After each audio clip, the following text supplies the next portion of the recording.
Hello everyone, and welcome back to Dungeons & Dragons on the Bold Wolf Gaming channel. This is Winds of Earrenia, our persistent campaign. We've been off the air for a little bit. Last week we ran a holiday-themed one-shot, which you can view over on our YouTube channel. It's called The Frozen Veil. It has two of our cast members from this show, as well as two guests. And we cut it down to the highlights, so a 4-hour session was turned down into about 2 hours of gameplay. Tonight, as per usual, we have Ryan playing Malcolm, Shakira playing Mira, and Jake playing Zuko. Go ahead and change this.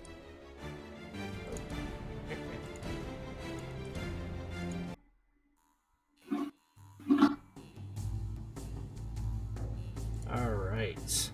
So, we'll just jump right back into things here. When we last left off, Regulators. You had come to the town of Boheim to lay Alaric to rest, as well as Octavia.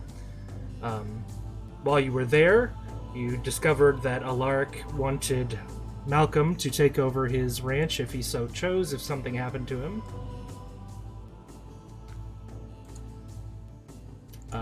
You had a nice burial ceremony, and Kaylee requested that you stay at the ranch so she could get some time off of the ship while you guys were outside enjoying the last bit of this sudden heat wave, winter heat wave, and had a nice dinner. She was starting to fall asleep, and you discovered that the town of Boheim itself was under some sort of attack.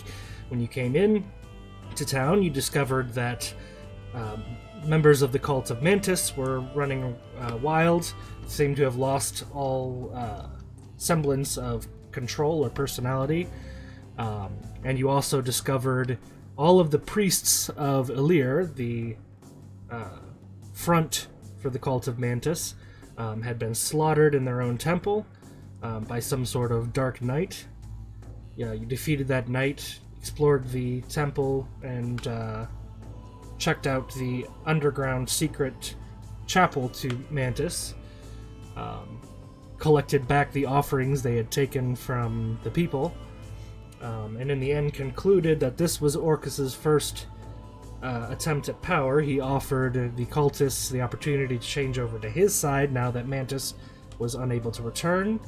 Those that refused were either killed, or their control over their undead bodies was removed. At the end of the session, you set off a few bombs inside of the temple and walked away as it was destroyed. And that is where we begin our session.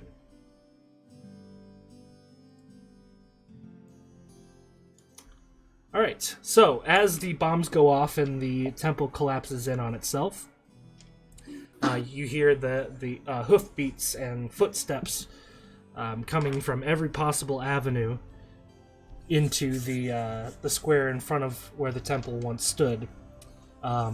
Members of the Cerulean Guard are pouring in from all of the side streets, and from one of these routes they are led by none other than the Lord Mayor. What was his name? Did we lose somebody?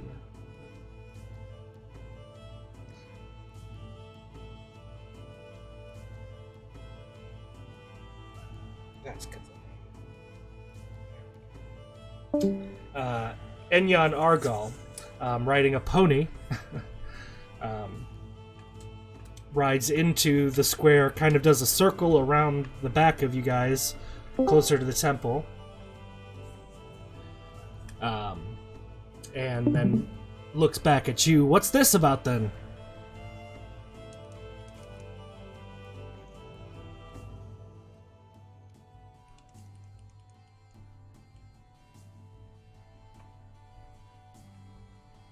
We explained to him what happened in the temple, or what we found in the temple, and ask him what the town looks like. He kind of laughs, and for a moment, he's an older halfling, but as he laughs and smiles, you can kind of get an impression of the once debonair bard that the man was in his youth. And he looks around and he says, much better than this place, I'll tell you that. So they were behind this then. Well, They were. I can't say I'm horribly surprised. I never trusted them. But when the Empire endorses a religion, you can't do much about it. I tell you what, though, they picked the wrong town to mess with. Any idea why they would have chosen us, though?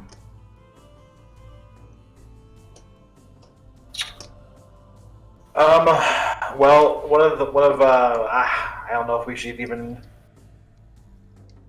I don't know if we should break out that we're the champions of the Fira Right. to this random person.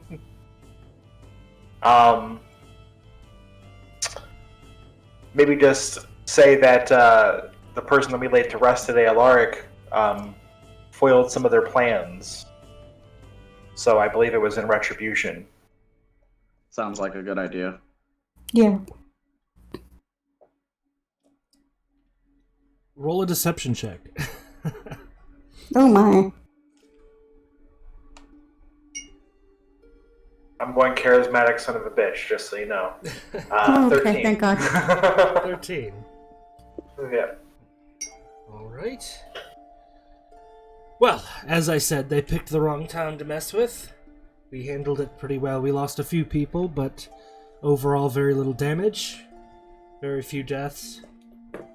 And it seems that the problem has ended for the time being.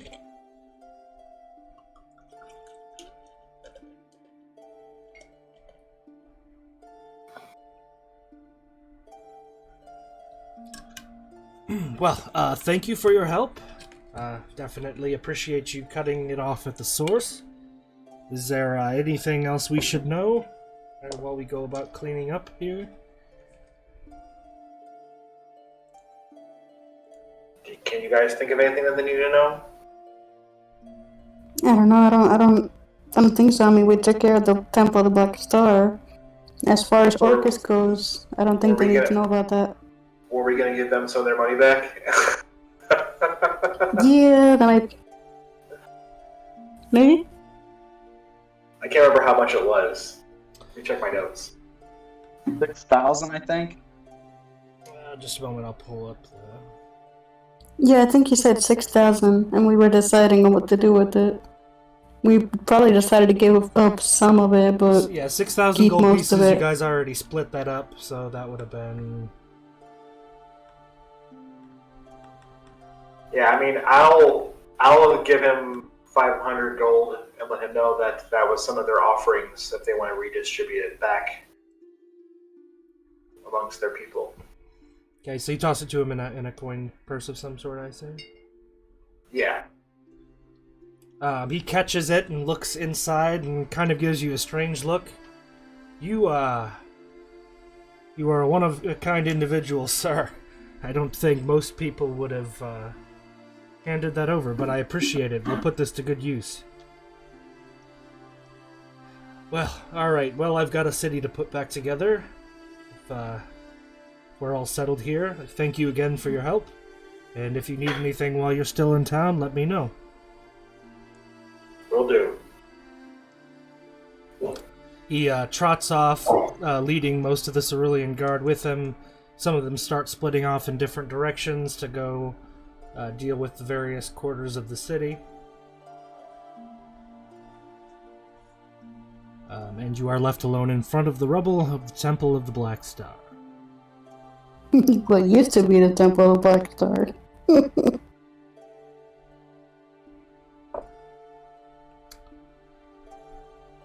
So, what would you guys like to do? I can't Should we remember. check on the Did Kaylee townspeople? show up here, or? Because I Yeah, know she's she was with on us. the way. Yeah, Kaylee's She with was you. us? Yeah, she's with us. Couldn't remember. Yeah. I think she healed us a little bit. Yeah, she Yeah. joined you just after all of the damage, healed you up a bit, helped you talk to the dead. Who'd we lose this time? Matthew, not Matthew, Malcolm's camera's Yeah, that's why I was wondering. low a little bit.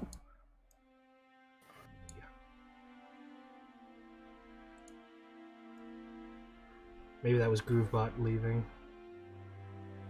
Let it leave. Yep. Alright, so, you guys are standing out in the middle of the square.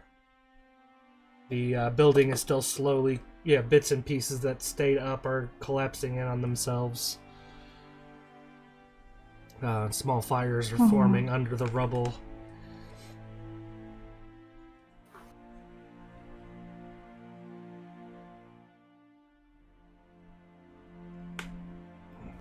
Should we check on the townspeople? Make sure. Yeah, I was gonna say we should probably work our way back through the town towards Alaric's farm, see if there's anything else anybody that needs help on the way. Right. Alright, so you guys make your way back south, towards the edge of town, back down the same path that you took. It just occurred to me that one of the cultists is buried under the dirt. Is he dead yet? Oh yeah, you guys killed him, but you left him okay. underground.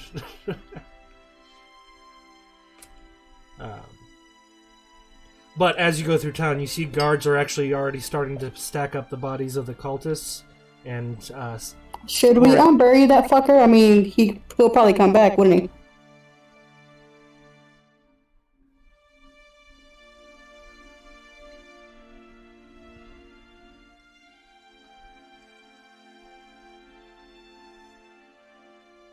Did anybody hear that? He is undead. What am I supposed to have heard? Oh. I heard you say something about there being a cultist underground, but...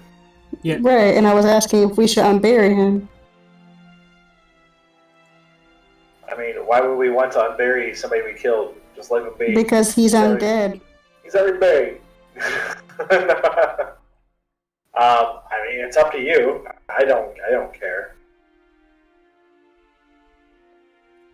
He's gonna unbury himself and get killed again. Yeah, I mean, yeah. Can you imagine that scene, though, first thing in the morning with the market in that square? Suddenly, guy just comes out of the ground. Up to you guys. I'm all for leaving him. Yeah. Oh my God. Hey, Laska, what's up? Somebody else's problem. All right. Yep. I mean, we did the major part of the work here. All right. Good enough for me. So you guys start heading back out of town, and on your way you see that the Cerulean Guard is actually stacking up the bodies of the cultists and pouring oil over them to light them on fire, so somebody informed them of how to deal with these guys. I guess since we see the guard stacking them up, we'll just yell over and Hey, there's one buried. There's one buried. Over here and then keep going. He looks up kind of in shock and then kind of gives you a salute. Thanks! And looks suspiciously at the patch of dirt where you buried the guy. But as you head out, sure enough, the town looks no worse for wear.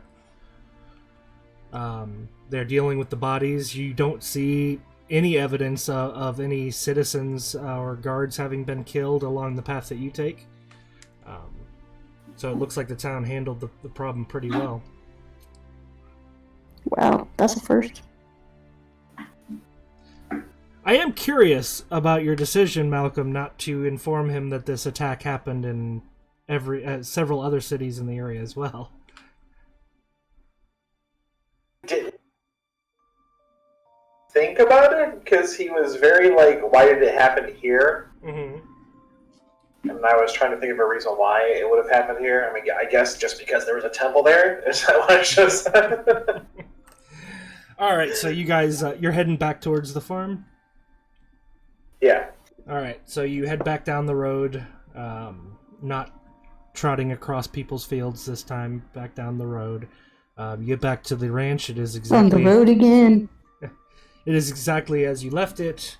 It looks like Kaylee doused the fire that you had going on outside before she took off. And everything is as it was expected.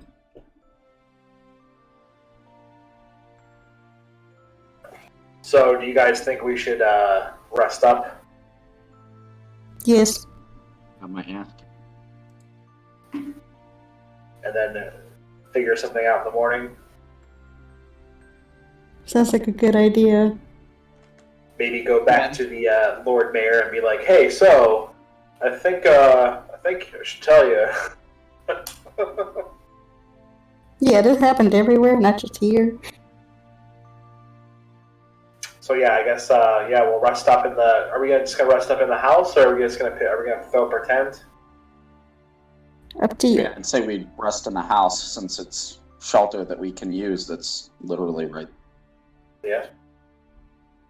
Yeah. So we'll go into the creepy farmhouse that hasn't been used in like years and take a And nap. hope it's not haunted.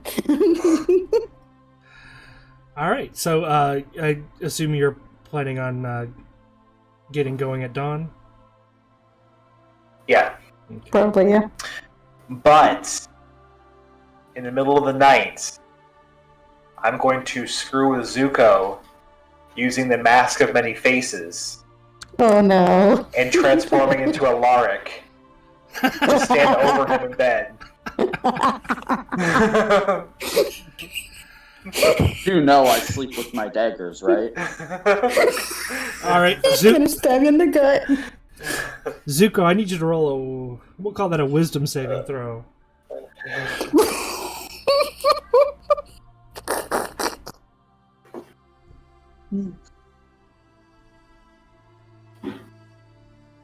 Team? I'm sorry, what team? All we heard was teen.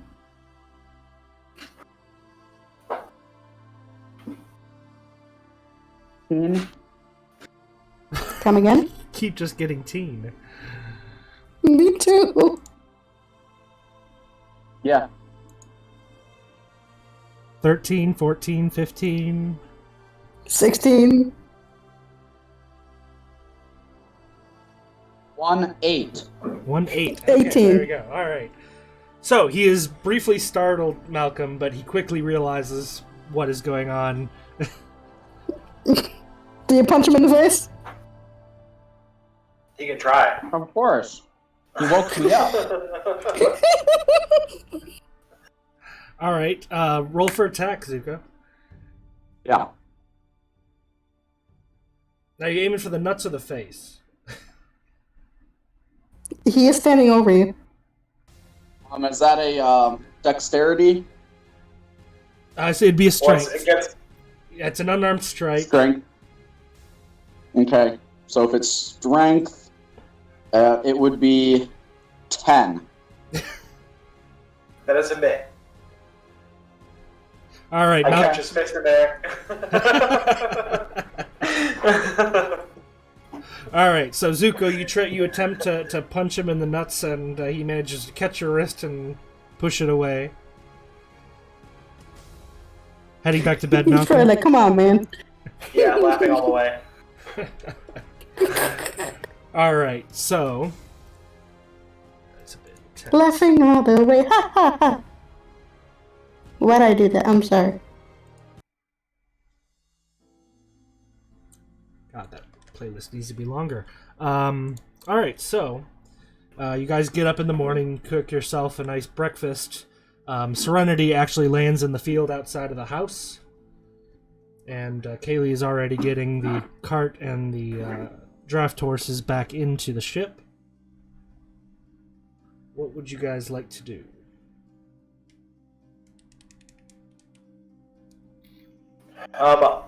I guess we could go back to the Lord Mayor's house and just let him know that it happened at multiple temples across the continent. All right. Your so webcam keeps flickering. mine? Yeah, I just saw it flicker twice. At least it hasn't frozen yet. So for the sake of brevity, you go and you inform him of that. He says, that makes more sense. Thanks for letting me know.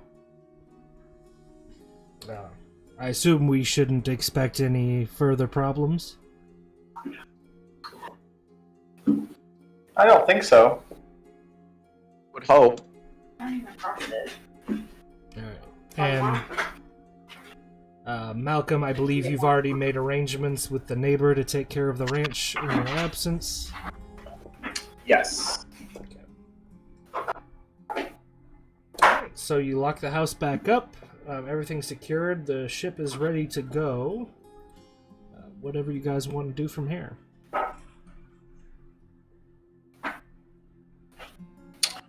So I Should we think go we're looking for the God Killer weapons. I'm thinking is what our next goal is. Correct, guys? Correct.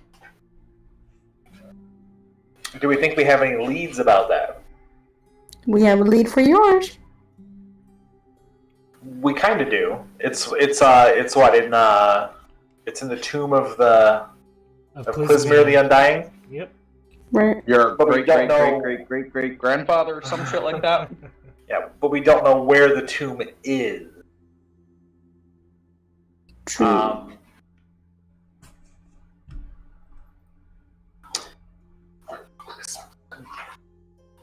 And it wouldn't be anywhere exactly in the do history we books. think maybe our Dune might know where it was? Or may have had a guess to where it was? Yeah, I think he would have. At least, I might have had a good guess of where it was. So I Maybe we think should we check his looked- map. I was gonna say I think we looked at his map, but we didn't and didn't really see anything. Correct, Matt? You didn't get the chance to really closely examine. You opened it up and you saw that it was an ancient map depicting a landmass that was most likely before Sacramond and Acreomon split. Okay. Pangea? But you didn't examine it in detail. And there's, like I said, there's a magnifying glass that came with it.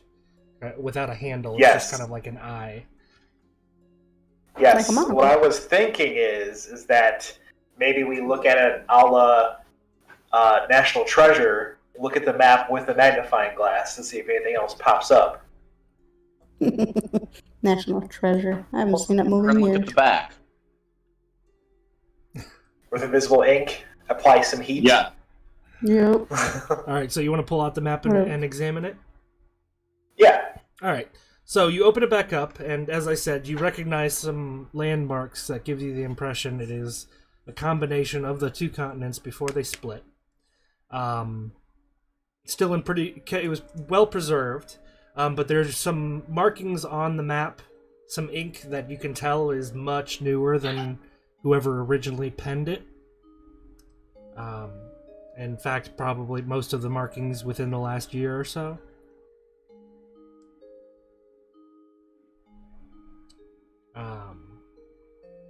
You want me to go through all of the markings that you see? Yeah. Okay. Well, one thing that's the thing that sticks out the most to you is a glowing dot, centered over roughly where you assume Boheim would be. You also see fresher ink. The city of Haim is penned in. Sursok, the town you went to in Kartanok before you went to the Valley of Elders. In the upper right corner of the map, there is a circle with a symbol for each of the goddesses of the Fira. There is a rectangle mark in Cassena, Teresia, and Rumlin and Kartanok. There is a dagger symbol in southern Kartanok, in Rumlin, and in roughly the Palhas Frilos province region. And these all appear to have been marks made by Ardun.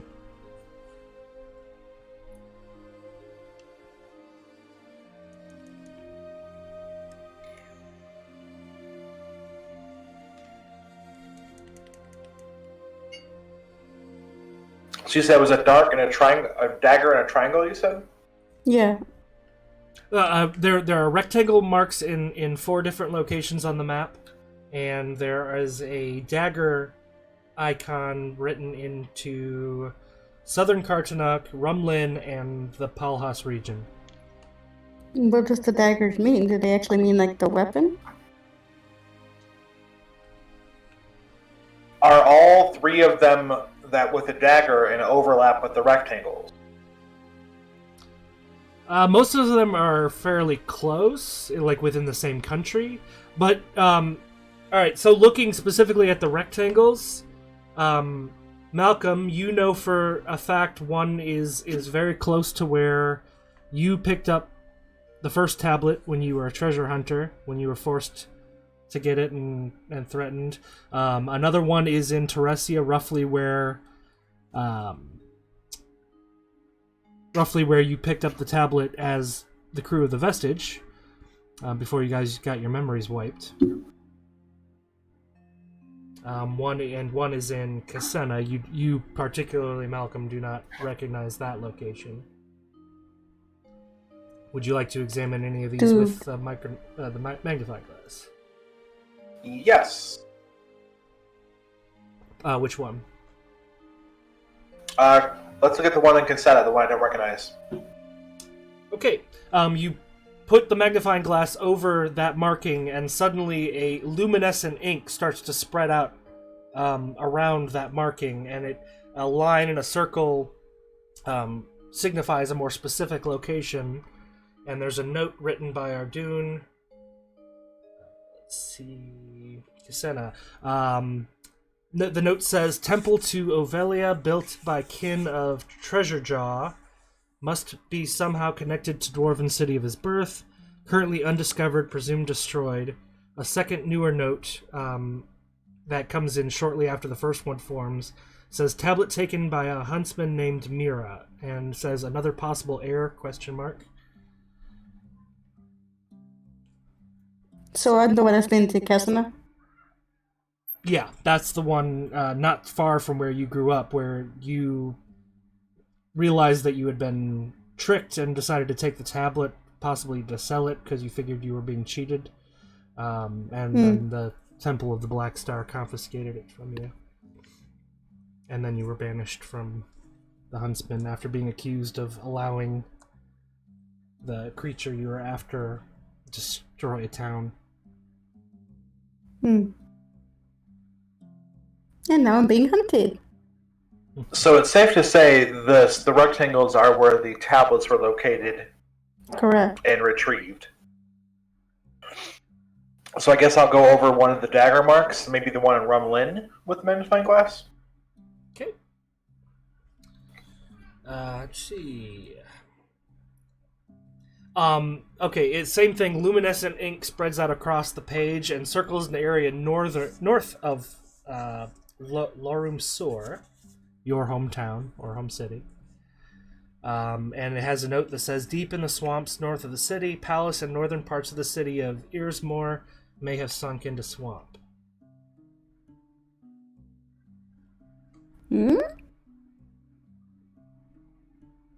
Okay, and then the one in Kartanok? The dagger in Kartanok?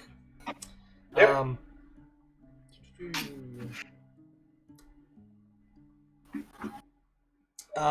Reveals a circle around the... God, I have a hard time with Icelandic pronunciations. Helagt Mountains. I'll check on the pronunciation of that later. One of the southern mountain ranges. Let me show you the map here. Hey, it worked. Alright.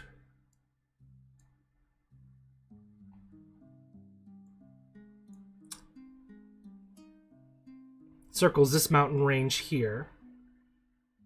And it has a note, Klizmir may have been entombed alive with his blade. Oh, wow. Like that's where we're going. Yep. Well, there was one more dagger. I didn't catch where you said that one was. That one is up here in northern nope, sorry. Wait, let's see, Rumlin. Oh, Palhas region. You want to highlight that one? Yeah. Yeah. Alright. Reveals a circle. This one's much larger, encompasses most of Palhas and northern Freelos province. Says, has a note, and this one throws you off because it feels like it's like a continuation of a thought that's not there. But it says, new tribe was in this region. Records indicate temple to Gedia and the Thera made of shaped trees. Mankalita remained most devout in later life and may have been buried in the temple with her dagger.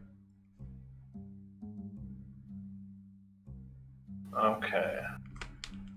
And where's it circled? It's like the whole area?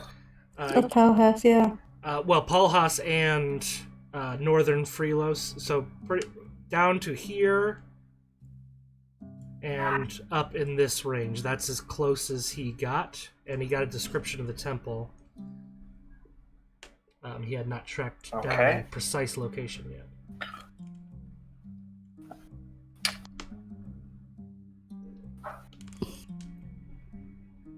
I didn't think I'd ever want to go back to anywhere near the Fey Realm in my funerally. Like let's go that. Let's check that one out last, because I don't want to go anywhere near where I almost got eaten by a plant. Holy crap, you think we have to go into the Fey Realm again? Probably not. I don't know, but I don't want to go anywhere near where I got ate by a plant almost. Zuko, yeah, I assume you're watching this process? Yeah, I'm just kind of laughing. The description of the temple does kind of tickle your brain. Actually, it probably tickles all your brains. Something sounds familiar about that. I'm guessing the shape of trees. Yeah, that's what I was thinking. The temples are shaped of trees. Did we lose somebody? No, we're still here. One of the groovy things or something, I'm guessing. Doesn't make sense. It's been off for a while. Yep. Yeah, we saw another something. There we go. Everything back in place? No? Alright. So, any thoughts on that? I was going to say the shaped trees, I think, maybe would... Is that what triggers our memory? Yeah, the description of the right, temple sounds familiar. I'd like to see if maybe I can remember or figure out what's triggering my memory. So, roll an intelligence check with proficiency. That's a big fat 9. Ouch. Good enough. No, 10. Good enough because 10. it's so recent. 10? Okay, that's better. Your thoughts are brought back to yesterday? I think it was yesterday when you were at the museum. Oh, yes. Right, if I recall correctly, Yeah. you saw either a painting or a model of it. I don't remember. We which saw a one. model. There was a model of it. And you said Zuko would have recognized it. Yes, and Zuko recognized it at that point as the same temple where he entered and lost his connection to the... Goodness, we're digging back here.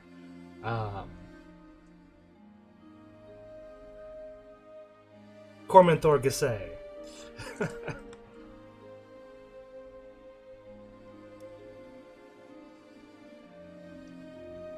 Well, that's where I'll say, hey, I know exactly where this temple is that they're talking about. Can always go there first and just get it out of the way. To be fair, Okay, you know approximately, it was in the Twilight Forest on the eastern side. The way you guys traveled at the time, you didn't go on foot, so it would take a little bit of looking. But you do know that it is, yes, just north of Palhas City.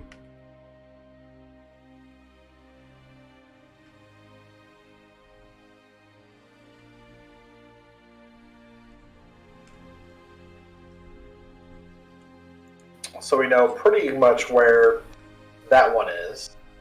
Right. The other one in Rumlin, he said it was the city of Erismore ruins deep in a swamp. So that one's probably going to be difficult to get to. Right. Yes, that's one of the more precisely circled ones. Oops. I didn't mean to do that. That's one of the more precisely circled ones, and you, having grown up there, you know that everything... Let me show you... I'm sore. It circles an area pretty much right up in here. And you know everything north of the city for probably 100 miles is swamp. You. Untamed, untraveled swamp. You.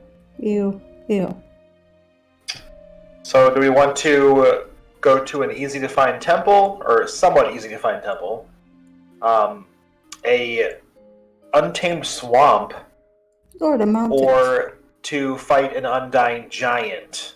Which one do you guys think we should do first? Can we save the undying giant for last?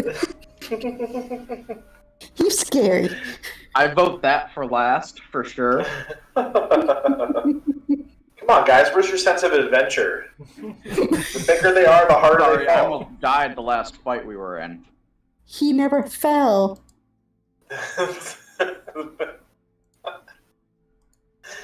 This is true. He doesn't fall. He hasn't fallen yet. Not since the mouse. Shut up. So temple, forest temple it is? Yup. I feel like this is Zelda. We're going to the forest temple first. Yup. And just out of That one's generosity... mine, right? What's that? That one's mine, right? Yep. It is your. Yeah, it is buddy. a temple to your specific goddess. Yes.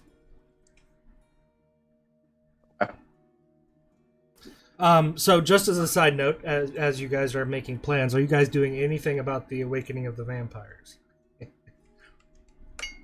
Oh, what the fuck can we do about that? Oh.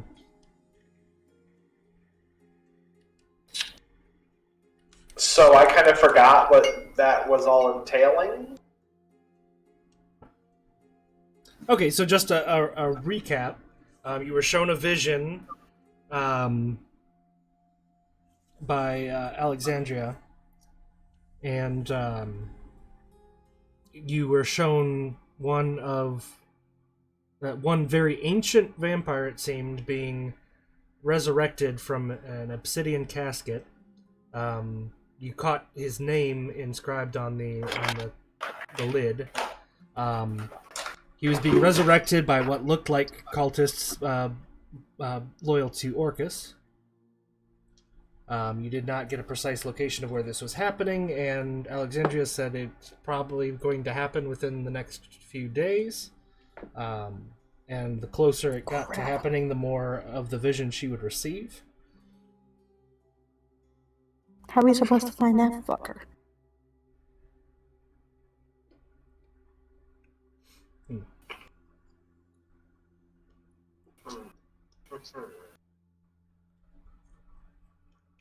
We never asked what's his name. That's one thing we should have asked about.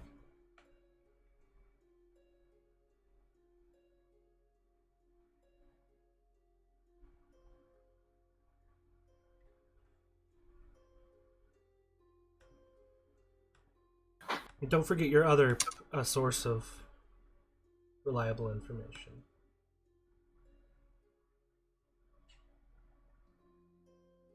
What?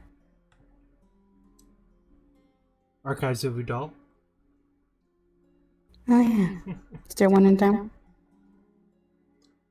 Would you guys like to go looking before you leave, or would you like to just go out back to Paul Yes. House where you know there is one? Okay. Oh. We can go back to Palhas. Okay, yeah, let's go back to Paul's. Okay. Alright, so, I know I had it written down how long it took you guys to get here. Wasn't it like 30 minutes or an hour? Something. It wasn't like that? long, I know that much. Right. Yeah, we'll just call it an hour rather than me trying to look it up. Oh, wait. Nope. It's in front of your face, isn't it? Nope, I thought I knew where I put it, but...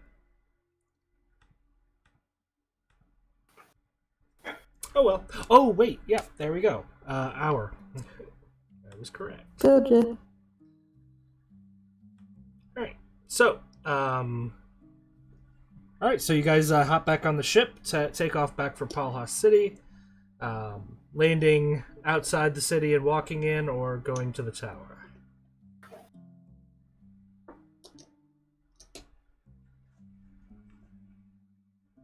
We can go back to the tower and see if maybe there's something that might need to be taken with us if we decide where to go Okay.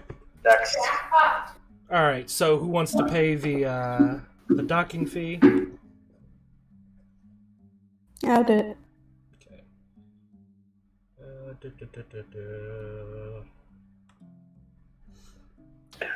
Trying to remember how much that precisely was.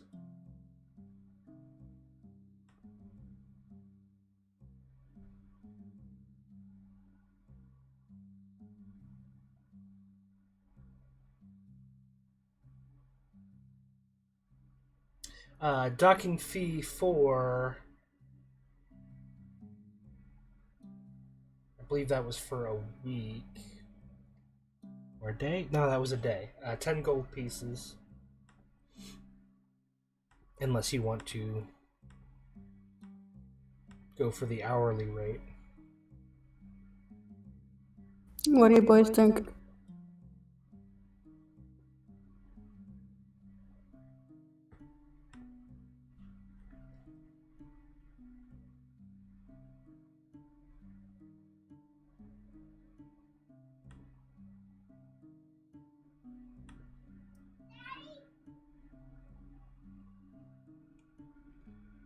Did you want to go hourly, or did you guys want to...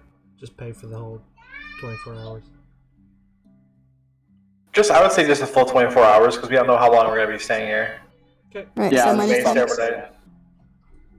Alright, just a moment, guys. I'm going to go check what she wants.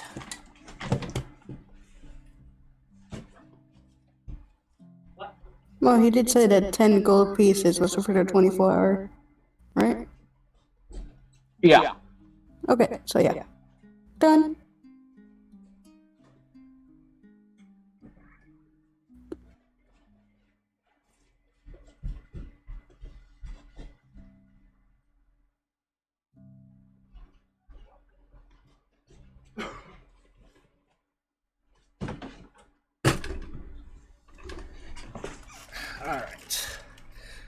Alright, so you marked off the 10 gold?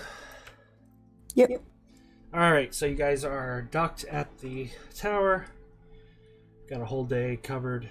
What do you want to do?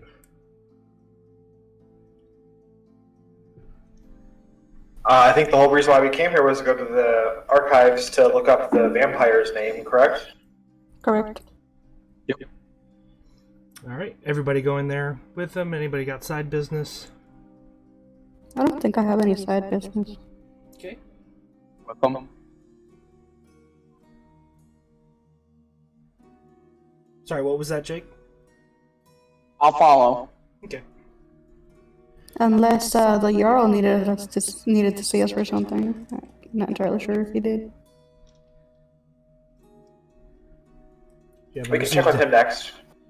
Haven't received any Okay. word in particular, but all right, so you guys head into the center of town to the Archives of Udal. It is an absolute madhouse inside. There are members of the Archives from every rank, every level running around. Most of them look like they have not slept in a few days. Hey Malcolm, I think now would be the good time to whistle really, really loud. They are carrying piles of very, very old-looking books, scrolls, various information. Some of them are sitting down at desks poring over some of these copying stuff down. What would you like to do? Is there, like, nobody paying attention to us at all? Not unless you go out of your way to make them pay attention. No, they are pretty much oblivious to your presence. Holy crap. And we really can't find anything ourselves here, can we? No, probably not. It's a possibility. Probably need at least a little bit of guidance, but it looks like you're probably not going to get anybody to, like, hold your hand through it. Well, as Mira said, I will whistle very loudly. I like that idea. You're in a library, dude. Oh, it's not library quiet. There's a lot of commotion. One scribe does stop when he hears you whistle. You recognize him as the same one who did the research for you on Orcus. Holy crap. To find out what what Alaric had gotten himself into. And he, I'm so sorry, it's very, very busy. We've had a very big breakthrough. And then he recognized you. Oh, it's you. Oh, boy.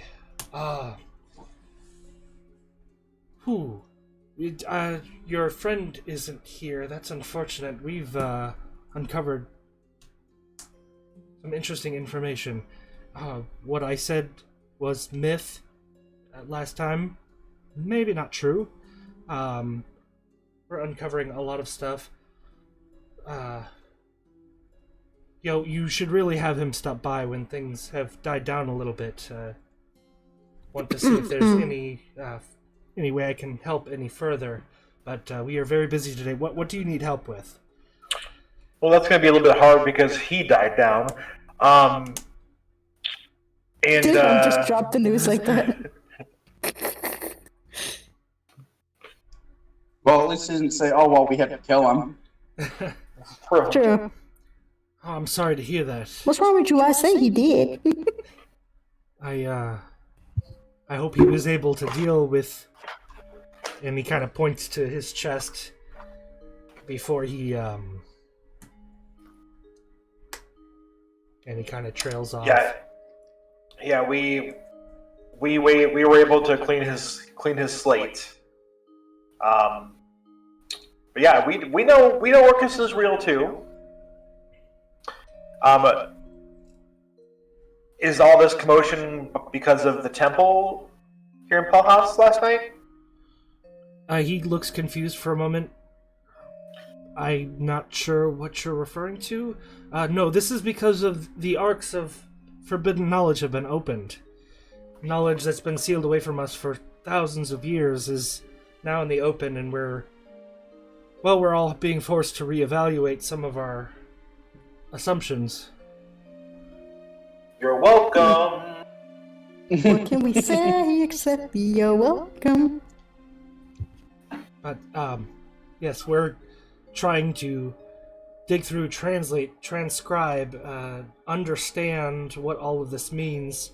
It's all hands on deck at this point, but I'll try to point you in the right direction if you need something important. Well, I'm pretty sure this is important. You're welcome for the Forbidden Tomes being unlocked, by the way. Kind of tilts his head. Thank you? Did you really want to head that direction? But bring up the vampire and the vampire's name and see if they have any resources about vampires. Okay, vampires. Don't recognize the name, but I assume that's a very, very old vampire. Anything else? Anything else you guys can think of? Something Alexandria mentioned was they're not going to be able to get out the way they originally were planning to. So she mentioned trying to figure out where... Fey openings or something like that? Well, where openings to the realm of the dead... Land of the Dead. Yeah, there we go. Might be. Did you ask him for that one too? Yep. Yes. Alright, so he closes his eyes for a moment. You can see him kind of, like, trying to go through the archive in his head. And he says, to Nosferatu, section 38, 35 should have a book on vampires in general. Several, actually. Any of them will do. And then section 27, there's a book called Infamous Planar Rifts in Acreomond. Should be able to give you what you're looking for. So section 35 and 27. 39, 35, and 27. It doesn't matter. I came up with those numbers off the top of my head. But he directs... Look at you improvising. He tells you, where to find... The 3 books he knows that will probably help you, and... where to find... And he's off. Yep, and he's All right. Let's go. Alright, so what do you guys want to go after first? I think I wanna learn Malcolm wants everything to we- make a crap load of money here. Uh-oh. And maybe draw out some plans for a printing press to these guys. Hmm? Oh boy. Do you think Malcolm is that clever to come up with that idea himself? I'm not going to I say... don't know, you said you're one charismatic son of a bitch, let's see. I will say... I'm not going to say no. I'm going to say that's something Oh. that he will have to work on throughout the campaign. Okay. So maybe towards the end of the campaign, the contribution Malcolm will leave to the world will be the printing press, or at least to this continent. Okay. So what do you guys want to go after first? The 3 different sections, books. Which do you guys want to go after? The one on vampires or the ones that are after the withes? I say after the riffs. And then we check the one with the vampires. Okay. Sounds good to me. Time is money here. Okay, not money, but you know what I mean. Alright, so you head over to the first section, and you manage to locate the book titled Infamous Planar Rifts in Acreomond. Who's doing the research? I can do it. Okay. Roll an investigation check.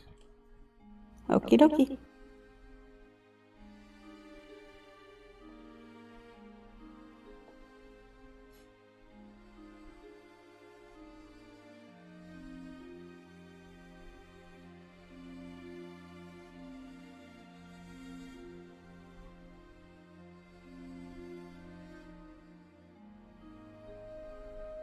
Uh, 20 in total?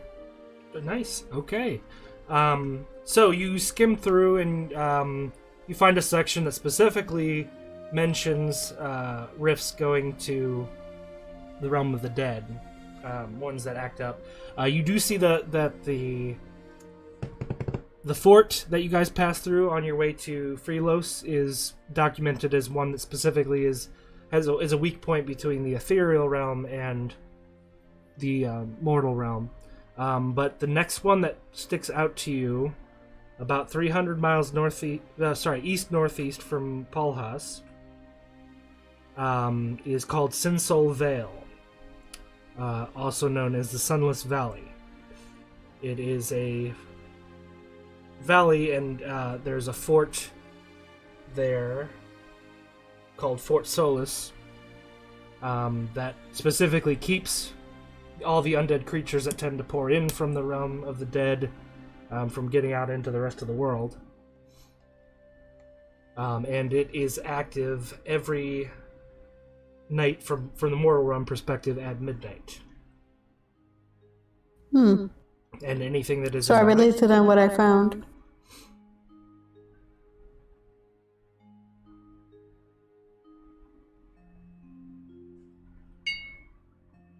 So is that just the closest portal? Is that what I heard? That's why it stuck out to her. It's relatively speaking, close. It is constantly active, once a day. Of course, this is all working on the assumption that the ritual is happening anywhere nearby. Right. But I believe you guys did make that assumption because of where you caught the cultist trying to steal that staff. Mm-hmm. That it had to have been somewhere close, most likely. Alright, you guys want to move on to another book, or... Yeah, I think so. Surely I say we wrote this down, so I don't right? know how much more we can get from that one. Yeah, she has a general idea, but on the entire continent, that is one of the worst. And certainly the closest. Does the book say anything about how if we would survive for very long inside of the other world or the plane? Right. It does. It talks about the realm of the dead. It says there are some mortals who have gone there and come back without a problem.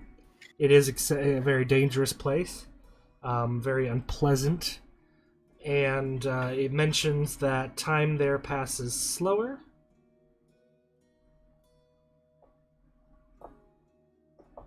So, when you come out, you've aged a little bit for more. But other than that, there's no... Simply being there isn't what's dangerous. Okay. Okay.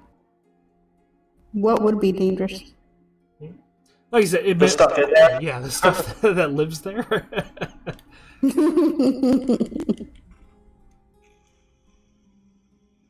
It's like Stranger Things. Going into the Upside Down isn't dangerous, but the Demogorgon is. Yeah. Good point. Holy crap, we haven't caught up on that.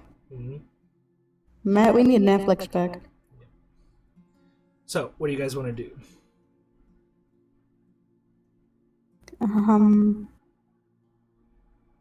You guys think we got enough information from this book to move on to another? I think so. Yeah, I'd say so too. Okay. So, on to vampires in general, or specifically ancient vampires? Let's go to vampires in general first. Okay. Yeah. You go to the section he mentioned, and sure enough, there are a million different books in a million different languages, all covering generally the same topic. So you pick one out at random. Who wants to do the research on this one?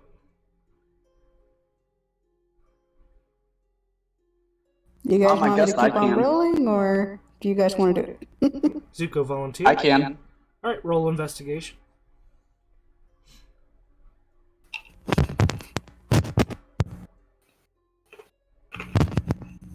22. Nice.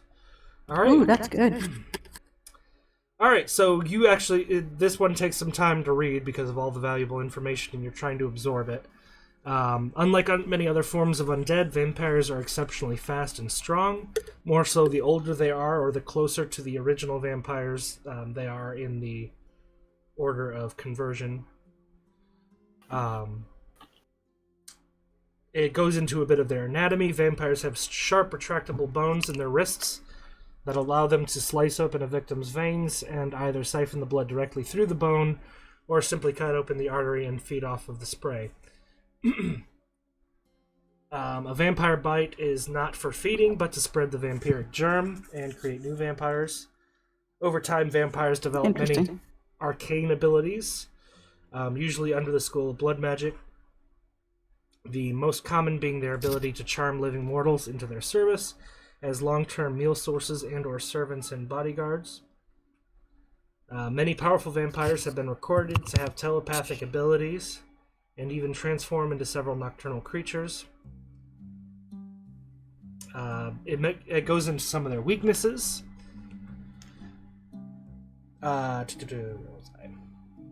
Also contrary to popular belief is the vampire's fatal relation to sunlight. Direct sunlight does make them slower, weaker, and more vulnerable, but will not kill them on its own.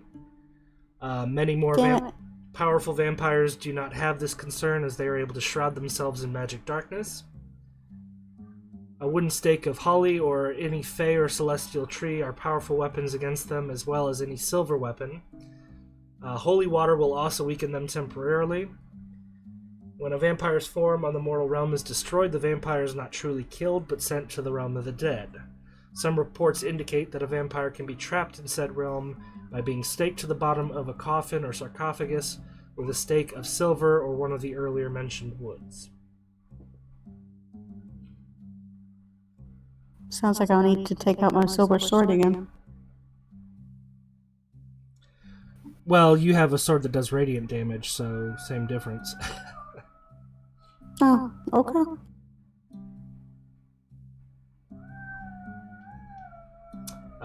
And that is the gist of what you get that you feel like you can use. On to the third book. Alright. This one's a little tougher to find. It's a fairly old volume. But you do eventually locate the two Nosferatu,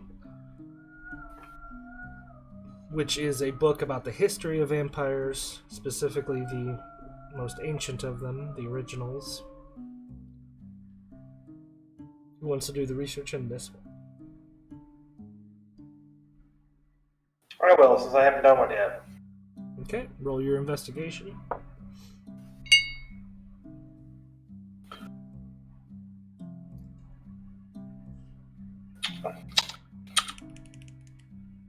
Two. Ouch. Sweet, Jesus. Oh, do you need some help there, buddy? Yeah, somebody want to help him out? I'll help him out. Alright. Roll a second roll, Malcolm. I rolled 19, if that helps. Well, he's the one leading it, so this is a helping roll, so he'll just get advantage. That's not going to help me at all. Oh god. You're kidding me. Was the second one worse? 3.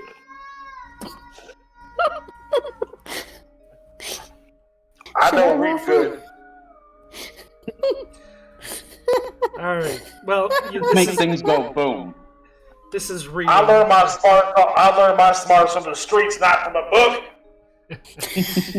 Alright, so you guys are waiting on him to get through this book for a very long time. You guys are there for a good 2 hours total. But he does eventually absorb the information he needs. Poor Malcolm. Alright, so while reading through this book, trying to get through the dry writing style and all the unnecessary dates and names and stuff like that, you find out that originally there were only 3 vampires. The first created, there was only 3. And clans that were created under them. One was Rivnerat, one was Silas, and one was Kronzun. The research indicates that vampires turned by them were particularly powerful and dangerous. The eldest were defeated by the Hellige Ritera and entombed in the land of the dead in a parallel version of a temple to Gedia somewhere on the west coast of Creomont. It describes the process. Obsidian being a material that exists simultaneously in all parallel realms in the same location, was used to entomb them, as well as the chamber itself was constructed to line up with an identical chamber in the mortal realm.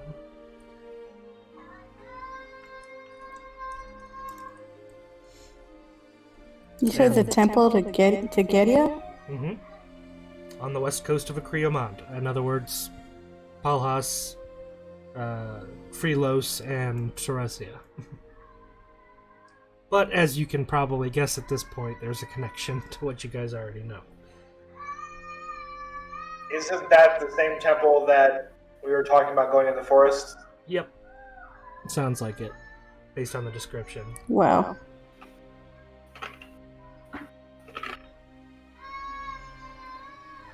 So that is what you get out of that research. Lovely. So, what would you guys like to do from here?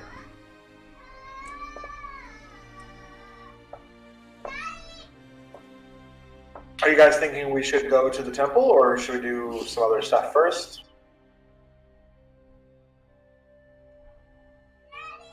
Give me a minute.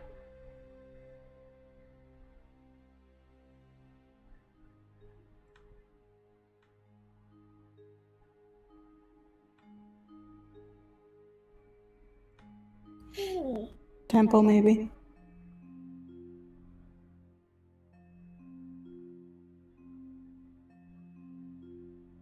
Agreed, Jake?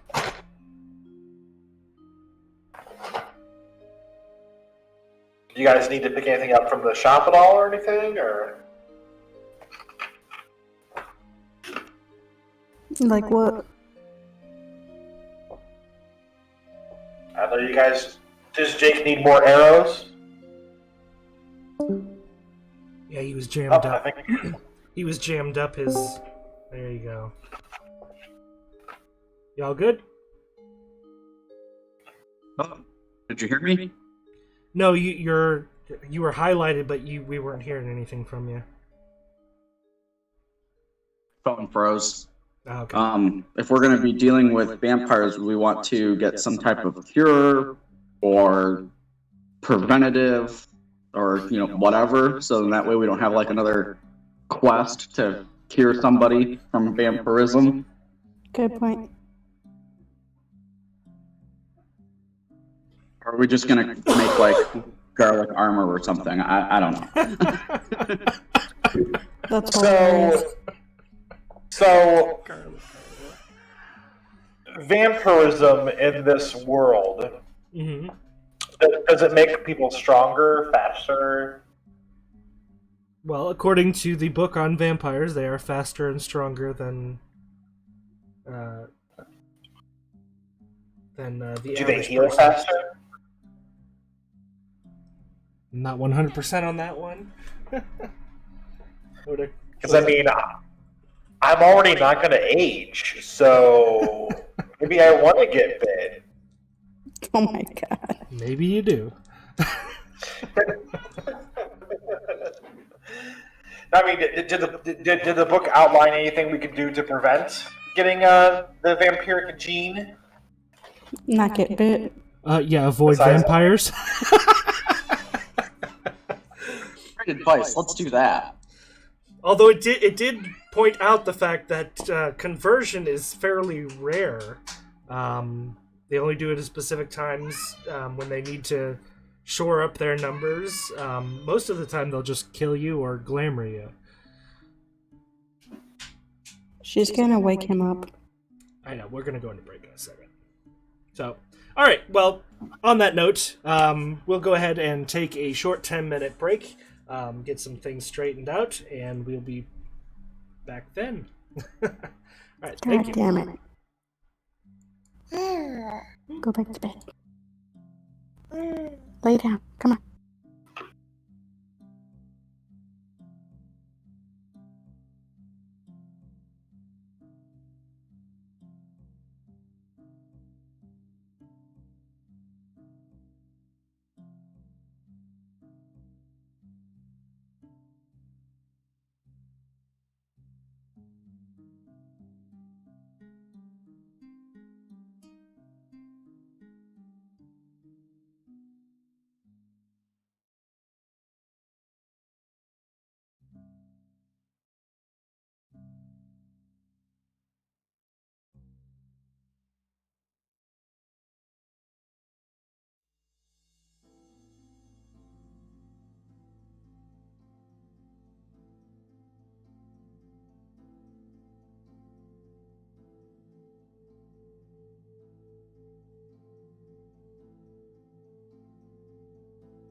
That was 10 minutes. That was fast.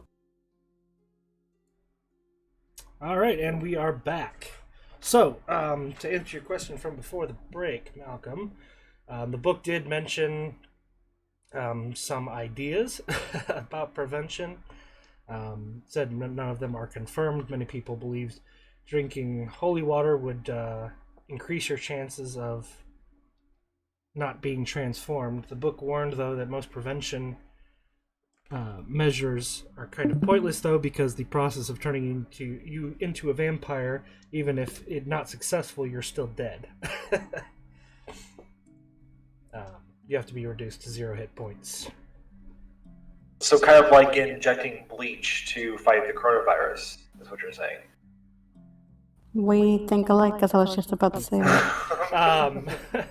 Well, it said there is a possibility that consuming holy water would prevent you from actually being transformed, but it wouldn't do you much good because you'd still be dead in the process of being, drained and buried alive or dead. So it doesn't say too much on that topic, and most of them are just theories anyway.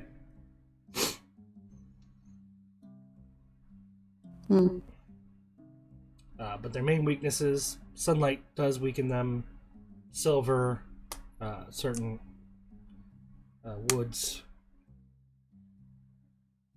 We're gonna have to get Zuko some good silver or good wood. And that didn't sound right. Yeah.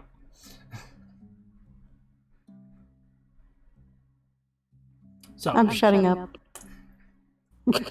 anything you guys would like to do before you leave town?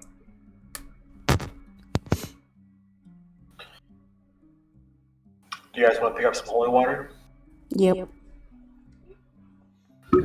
Yeah, we can do that. Okay.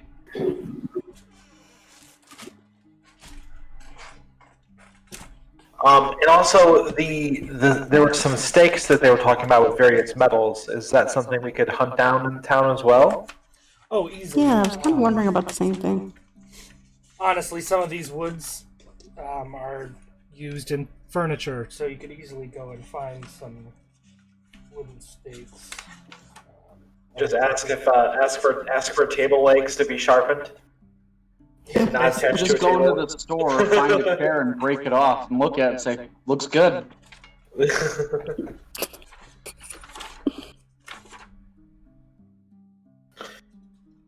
I'd like a table minus the top, please. All right.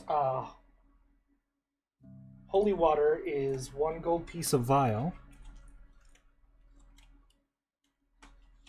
Now, does holy water, did the book indicate whether or not it would actually do, damage to vampires? Yes, it does. Okay. So maybe that's something you might want to keep and coat some arrows in, Zuko? I was kind of thinking the same thing. But I also You create can coat wooden your bullets arrows. and yeah. Oh, that's a good point. Can he actually make wood arrows into stakes rather than an arrowhead, like a sharpened point with the various woods they're talking about? In theory, yes. And then soak them in holy water too, just for Yeah. Double points. Creating an arrow with no metallic head in that fashion would reduce your range, but otherwise, yes, that would work. Not that range has ever been really a problem for you. Holy water does 2d6 radiant damage, which of course is doubled on a creature vulnerable to it. So,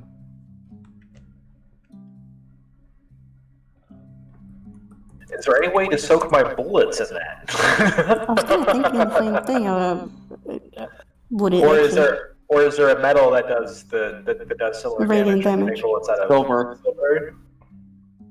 well, yeah. Well, Silver, I need to get silver bullets in general. I don't think I have many silver bullets left. So No, you need to buy some.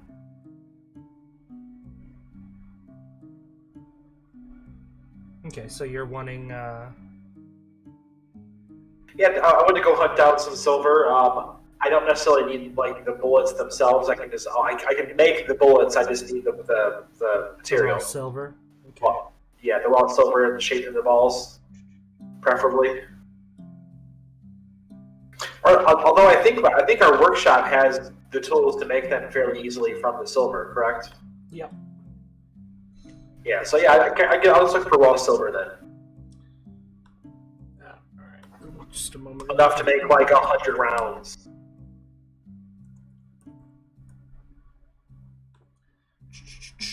Just have to open up the Gunpowder Codex. I believe that's how we figured out the price last time. I have both of them up. Bring it.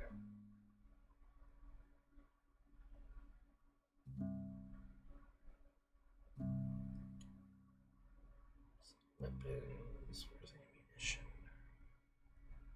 So they have the merchant. Musket balls are for 10 of them. It's 2 GP, but I'm just kind of looking for the raw silver.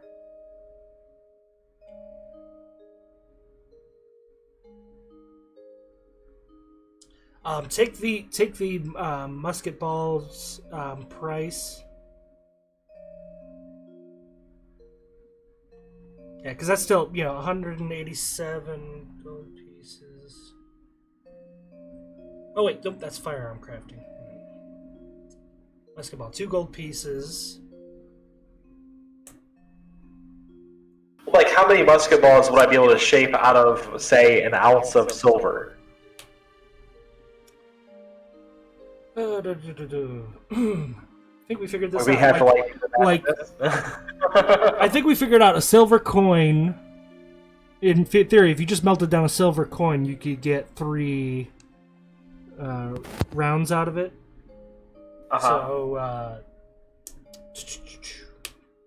So, assuming you have the gunpowder already.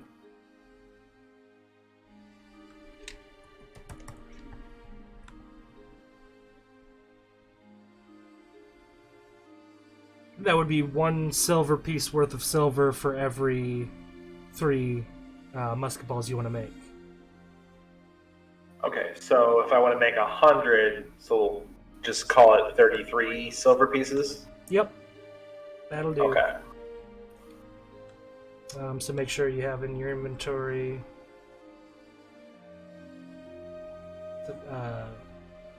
100 musket balls worth of silver. Well, you're going to be changing to ammunition anyway, so.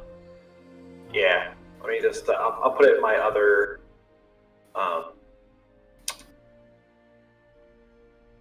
possessions for now, since it's just kind of temporary. And I'm going to say you can probably, at this point, probably get through about 40 in an hour of crafting. Okay. Okay. So if you want to go take an hour on the ship to get yourself set up, is anybody buying the holy water? I'll buy the holy water. Yeah, how many vials you buying? You said 1 vial is... A gold piece. I don't know, how many you think we need, boys? I think we worked out how many... I was going to say, I think we worked out before how many vials could coat how many arrows. Do you have that written down somewhere? I do. I want to say... I went from 4 to 5 per vial. Okay. So, how many vials do you think you might want to collect to douse your arrows in, you know?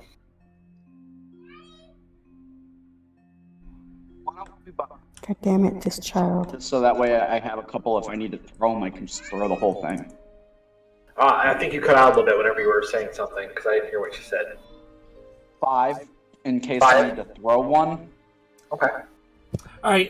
So I did find official rules on how much a vial of anything can coat. Like for poison, for example, you can use a vial to coat 1 slashing or piercing weapon or up to 3 pieces of ammunition. Applying the poison takes an action. So basically, each vial of holy water you'd be able to coat 3 arrows. Okay. All right, just a second. Well, that's better. You were saying 1 vial would do like 1 arrow or something like that. No, it was 4 to 5. Oh. Oh. Just leave it off. Don't come down here, okay? What's going on? Okay. She was just coming What's down. going on? She was coming down to inform me that she took off the gate to go to the bathroom. Okay. All right. So how many vials you getting? Let me do like 8. All right. So take 8 gold pieces, and I believe you can. I believe that holy water counts as a magic item. I'm sorry, it counts as what? Magic item. Oh, okay. Flask of holy water, 2d6 radiant damage. Yeah, so you should be able to go under your equipment and just type in holy water flask and then up the quantity to the amount that you're putting in your inventory. Alright, so just minus 8 gold? If you're buying them for them, Yeah. Yeah, I said I was paying for them. you get it for yourself. Well, you got the weapon already that does it, so. Right.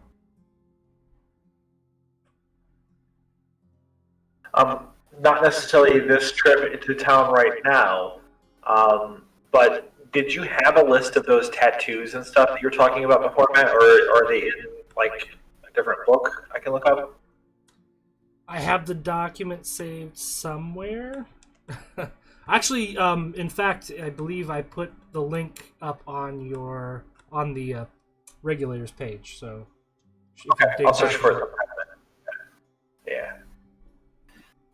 Because I was just thinking, like, we're actually getting some money built up now, so that might be something I want to look at.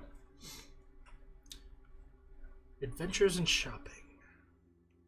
All right. Anything else you guys want to take care of before you go? And I assume you're taking the ship as close as you can, right? Correct, I would.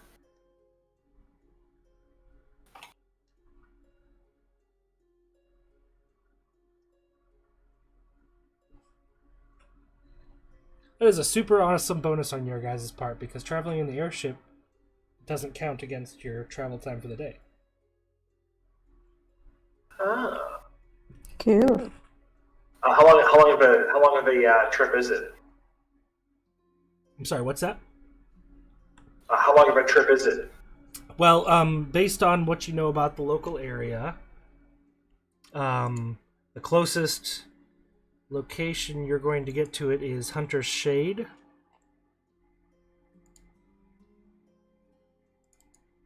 Right, just a moment, I will add it to our thing here.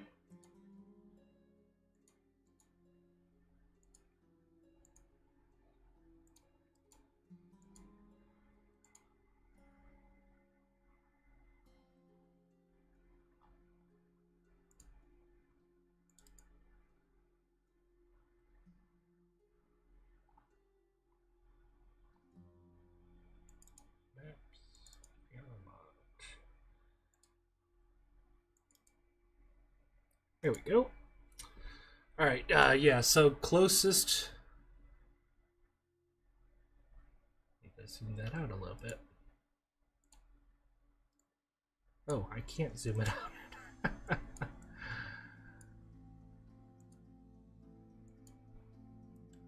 right.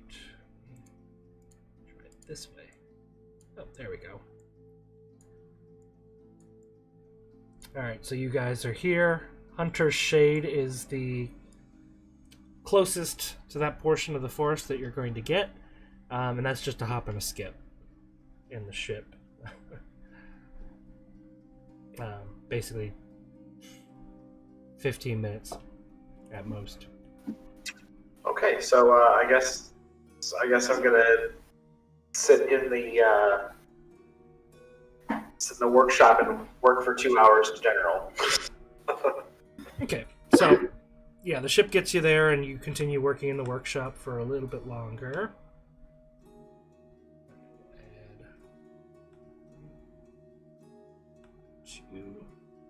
It puts you at about 1 o'clock in the afternoon when you're finished crafting your silver bullets.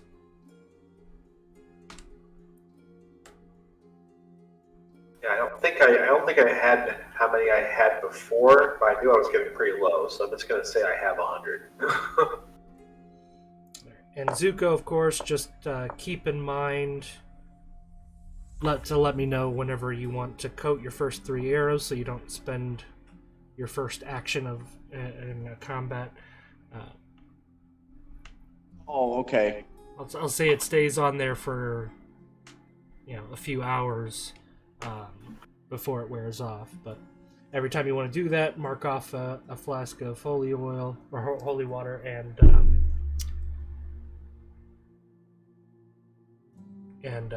remind yourself that you have 3 pieces of ammo before you have to recoat. Okay. All right. So the ship arrives in Hunter's Shade. Malcolm continues making his silver ammo. And once he's completed, if you guys are all set to go, you can head out of the ship.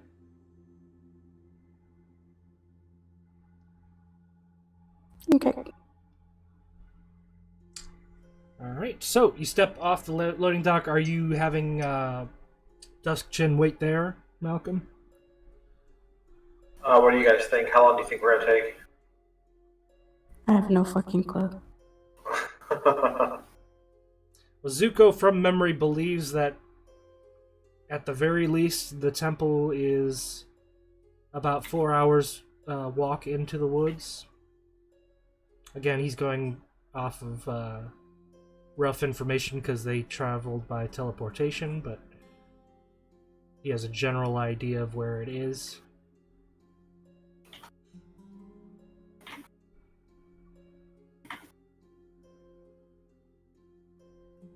So we'll defer to Zuko to start leading us that way. Okay. Oh, by the way, everybody hit the long rest button, right? So you're not walking in there with partial health? Okay, good. I did, but my HP's not showing up right. It's showing as 39. I don't know why. It's really annoying me. I've gone in and fixed it like 6 times. Okay. Matthew managed to fix it. I'm not entirely sure what he did. Did you use the override HP to put your... Yes. Okay. And is it going back to what it thinks it should be? Yeah, then I fixed the rolled HP, and then tried to save it, and it still went back to 39 again. All right, we'll have to look into That's that. odd. Yep. All right, so you guys heading to the woods? Into the woods we go. All right, you pass through Hunter's Shade, which is a very, very small town. Basically one road in the very edges of the woods, trees growing around. Every home and business there is dedicated to the profession of hunting game. And they don't pay too much mind. Most of them are settling in for the winter. Or the rest of the winter, I should say. But you pass through and enter the Twilight Forest, gradually getting further and further away from anything that could be called civilization. What is marching order?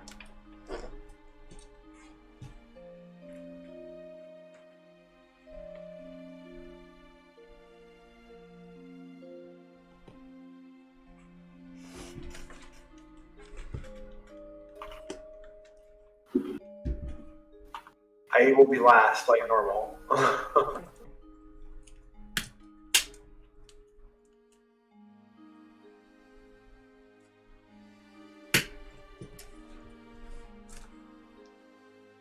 Alright, what's everybody else doing? I'll be in the middle. Figure I'm leading.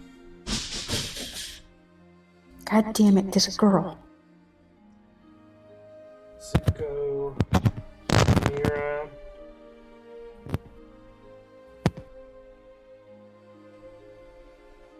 Alright, so Zuko, I need you to make a survival check, and who's going to be lookout? I'll be lookout. Okay. So Malcolm, roll a perception check, and Zuko, roll a survival check. 19. Fantastic. 23. Nice. So, for the first 2 hours, you follow a fairly well-worn trail that has been created by hunters coming in from town to hunt in the forest.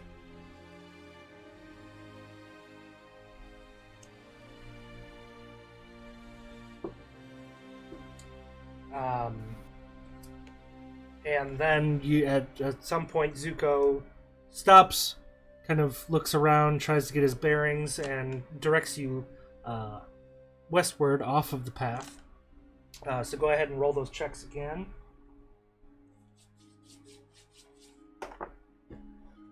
Nat 20 plus 8, so 28. Nice. Let's hear perception. 20 total.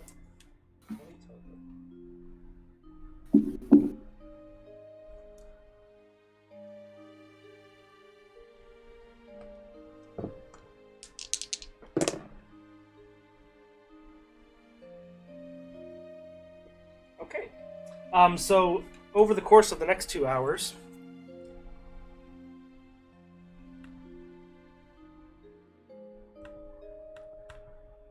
just when you're getting ready to take your first rest, the sun has set.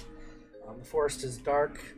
But Zuko, you actually recognize the area as a place where you and your family and comrades once set up camp. You get a little sense of nostalgia. Malcolm, you are keeping your eyes peeled as much as you can.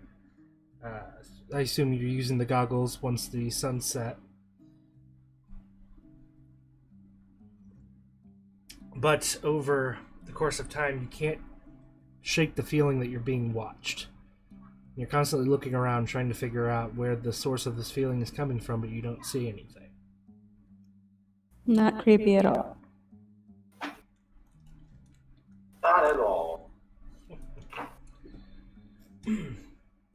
Is my medallion giving off any sign or anything? It is not.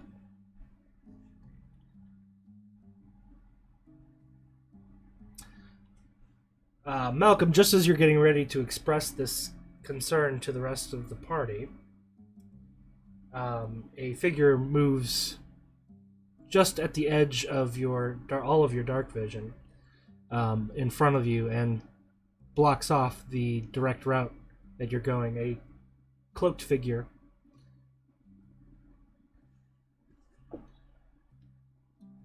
Great. And just as you register their presence, another one steps out from a tree to your left, and then to your right.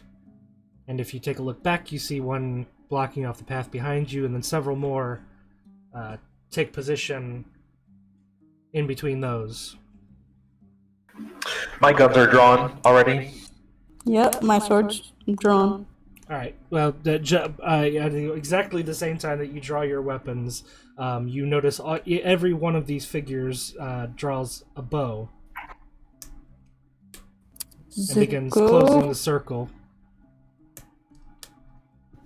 I was about to say, I think these are these my guys that banished me?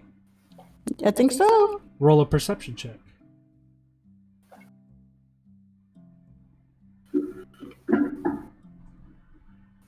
Three. Sorry, what's the first part of that number again? 2. 23. 23? Yeah. Okay.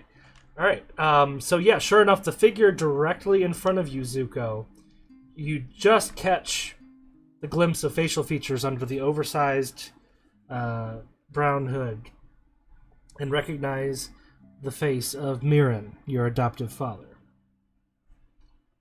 Daddy? Say its name. Say Mirren? Yeah. Pasha! I never knew my father. The reaction, you don't have a view of his face anymore. You just caught that glimpse, but he does slightly lower his bow and seems to be just standing there in shock.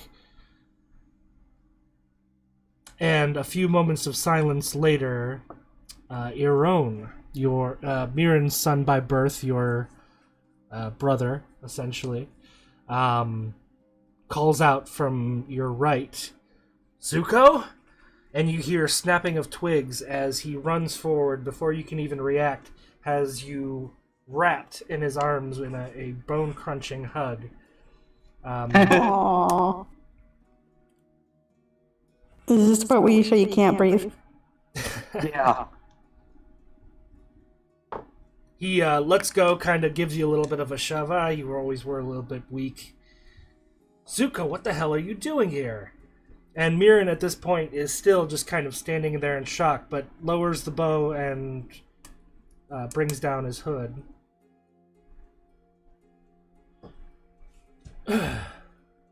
And now you can see his facial expression. It's a bit a mix of guilt and confusion, concern. But after a while, he finally says, "Welcome home, son."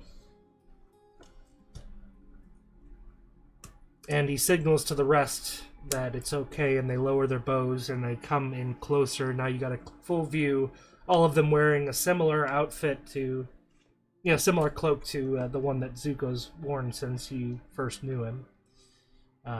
Minus the colorful scarf, of course.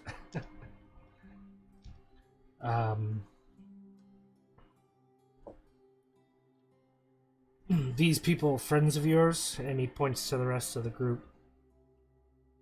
Yes. And he looks them over again, and it seems you've fallen in with a bad crowd, son. What are you doing out here? Why would you say that they're a bad crowd? We saw what you did in Torresia. We were too late to stop you, but we saw you go into that temple and take something from it.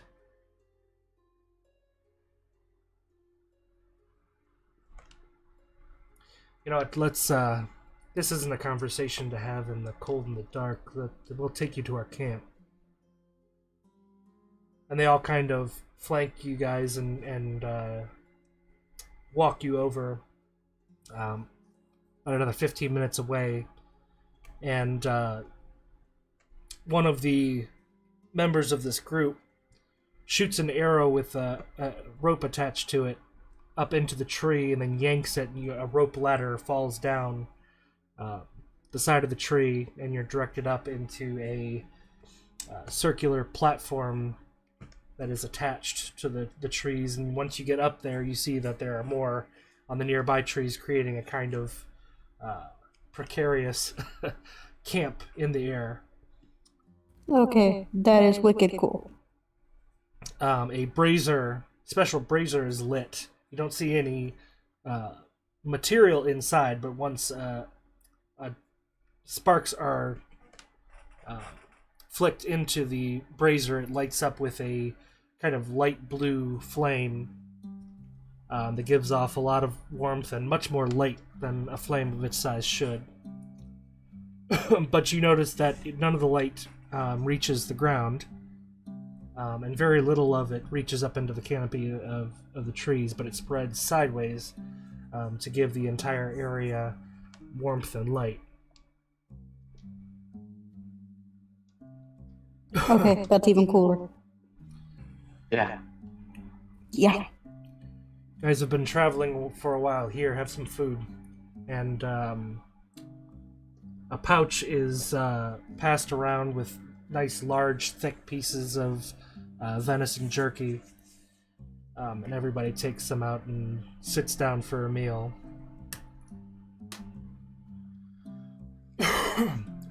You guys are gathered specifically with Mirren and Iron, on one of the platforms. Most of the other group keeps to themselves. A few Zuko, though, do greet you when they have time, and you recognize all of them as people that you traveled with, though there are certainly some people that aren't around anymore. You do not see any new faces among the group. Okay. But all of them are people you knew and traveled with, and did your job of guarding the temples with. But Mirren takes some time to eat his food. Almost seems like he's intentionally stalling before he finally speaks up. And a special tea is brewed from leaves that everybody but Zuko doesn't really recognize, a fey plant of some sort. And each of you are given a glass, and Mirren tries to settle into the conversation. So, we're out here because we sensed a disturbance at the temple just ahead. You seem to be coming from the opposite direction. Any idea what's going on? You want the short story or the long version? Well, we have time.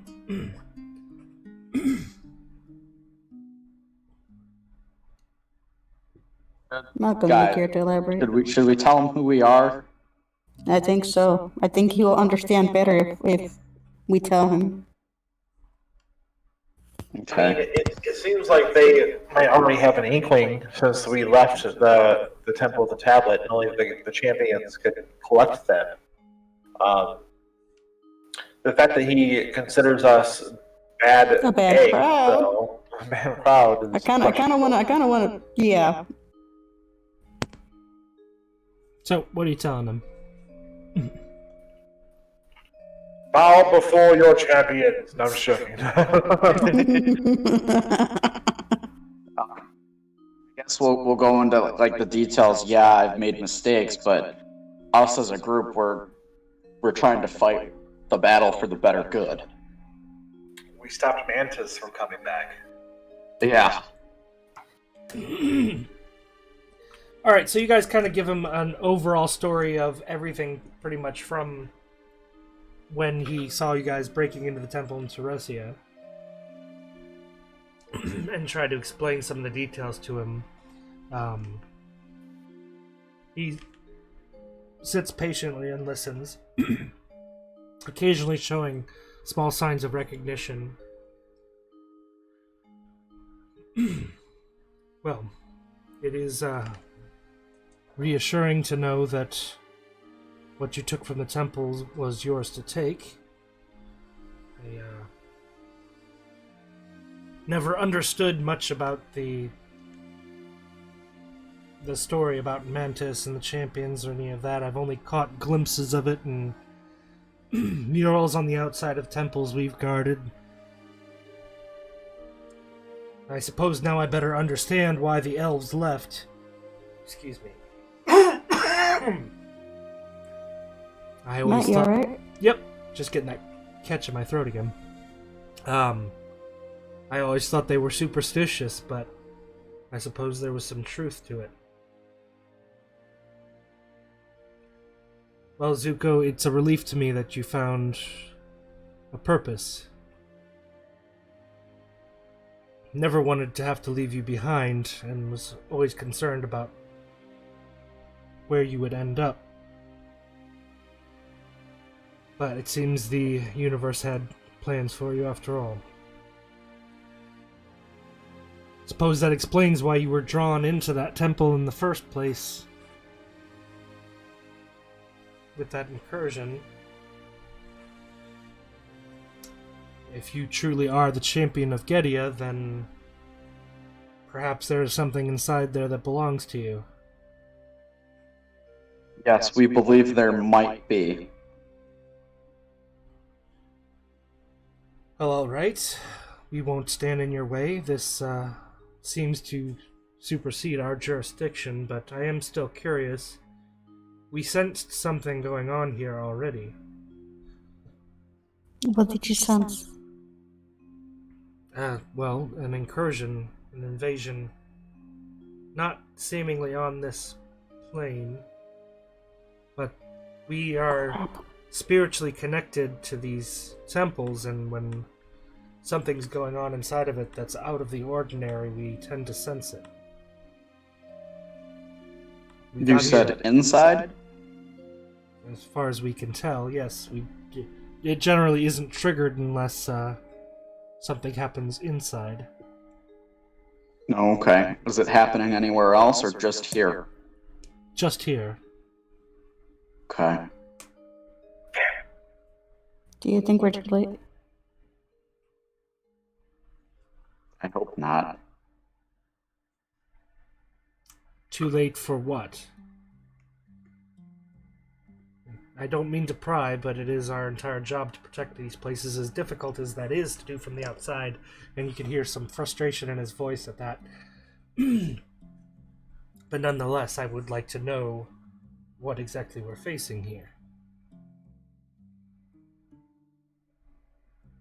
And if there's anything we can even do to help.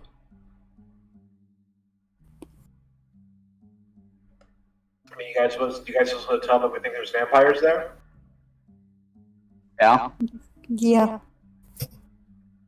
I mean, if we could have a few people on our side in battle, that would be fucking awesome. I agree. They won't go in the temple. That's part of their order. Yeah, no, but at least they could guard outside. True. So, vampires. I'm guessing by the feeling that I got, though, that it's not on this plane.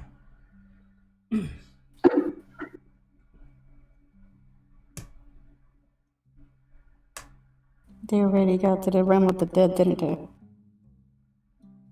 That ritual you saw in the vision was the realm of the dead. Right. The presumption being they're trying to get back to the mortal realm.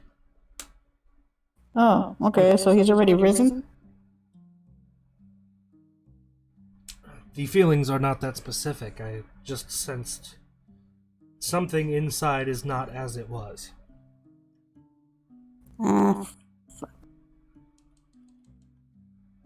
To be fair, a large insect crawls into a crack in one of these walls and it might send a signal, but I don't think there's any extraplanar bugs snaking in. Ooh, I don't want to know about that. So it might help if I wasn't muted. Do we need to go into the other plane to deal with it, or can we deal with it from this side? Right, that's what I'm wondering as well. Well, that depends. Do they have a way back to this plane while they're inside, or...? Obsidian exists in all planes at the same time.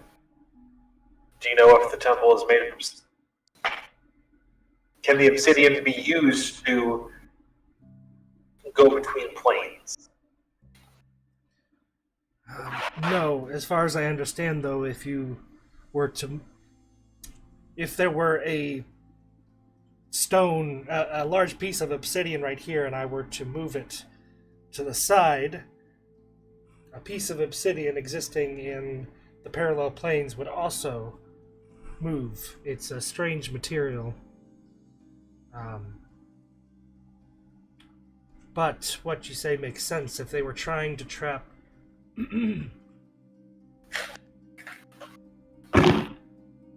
ensure that they were trapped, they would likely have been entombed in obsidian, which would mean even if you were...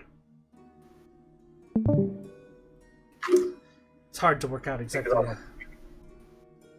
how they would do it, but the tombs would exist in both realms. So I suppose if somebody in the other realm was trying to open the tomb, you would be able to try to fight them from here, but the problem seems to be in the opposing realm. It would be my advice, though, to figure out exactly where you need to be before trying to pass over. Assuming, of course, that you're not too late. Right. So are you guys thinking, do we still have the staff somewhere? Like, isn't it in the wizard door, or... I believe it is. Yeah, it's in the wizard door. I believe it is in the wizard door, yeah. So we could technically open a rift with the staff, and we feel we need to, correct? Yep. But do we want to? That's the better Do we question. want to is the question. Do we think we're ready to take on a vampire?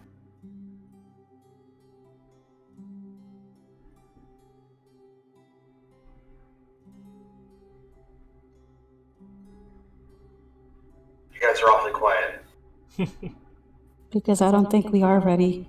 But I don't think we have a choice either.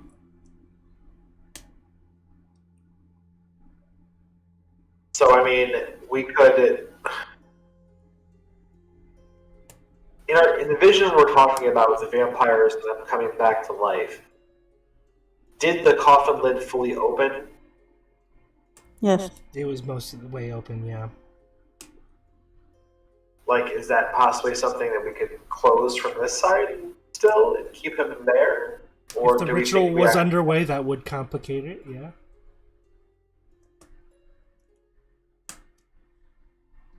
And the ritual will be on the other side, correct? Correct. The vision you saw appeared to actually be in the realm of the dead.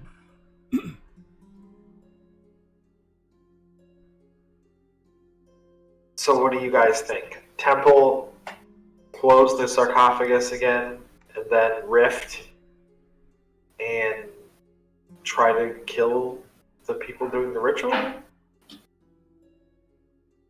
Seems to make sense. Yeah, And hope Daddy Vampire doesn't come up behind us? that would suck. That would suck. So I guess we're going to continue on to the temple? Is that what we're planning? Yeah, I Let's guess. just hope that it works. Okay. If not, we're going to be re-rolling some characters. Yup.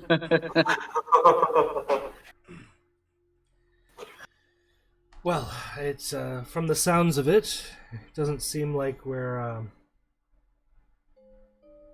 going to be where we need to be to help, but for what it's worth, we'll stand guard around the temple and make sure nothing gets out on this realm, anyhow.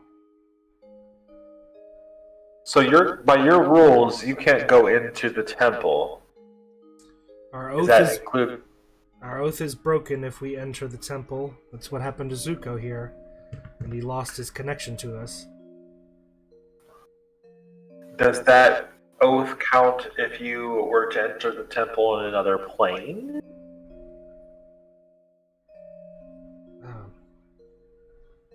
I would imagine so.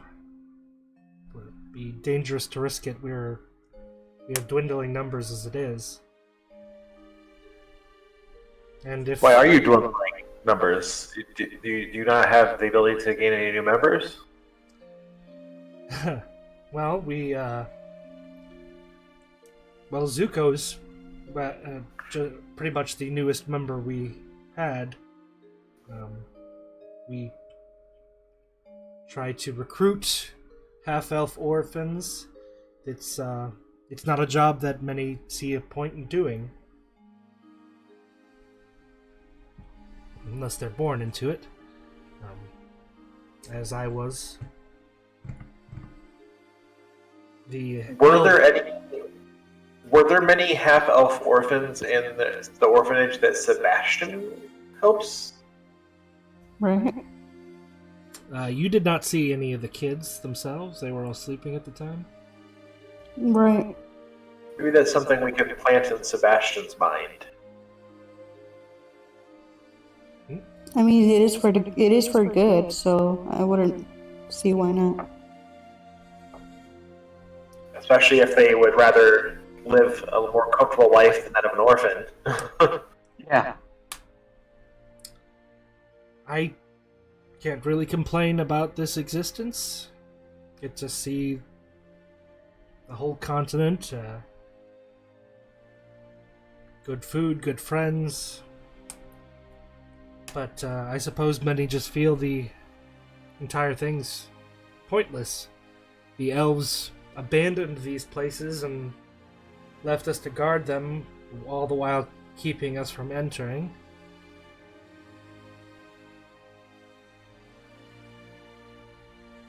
Well, we'll see if we can't do something to bolster your ranks, but we do appreciate your offer of at least watching our backs as we go in. Well, you're welcome to camp out here for the night if you so choose, and head to the temple in the morning, or if you choose to depart now, we'll set up a perimeter and keep an eye out for you. What do you guys think? One Captain? last meal? In case we don't make it through. I think we'll rest here and have in the morning. Yeah. What are you guys thinking? Or is Sounds it like a time good sensitive? idea. If they're doing a ritual, do we have time to sit and wait? Right.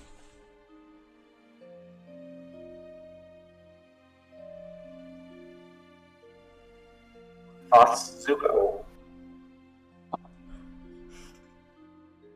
Did we get any kind of information about how long such a ritual might take in our reading of the books? The book made no mention of a resurrection ritual, Oh, of course not. so that was something beyond the knowledge of the researchers who put that together.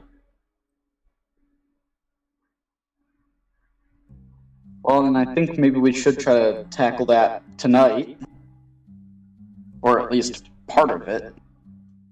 Right. So onward to the temple then. No rest for the Okay. wicked. Yeah. Well, we're not wicked. Okay, you are. All right, Real so quick before we leave. Yep. Before we leave, is there one of those bows around? You know, that I can just kind of like pick up and, you know, look at again to see a new one rather than a yeah, destroyed one? they're all carrying. You could ask similar your bow father for one. To see it. Yeah. Because I was wondering if there was any, you know, magic abilities to them or anything, like enchantments. Roll a perception check.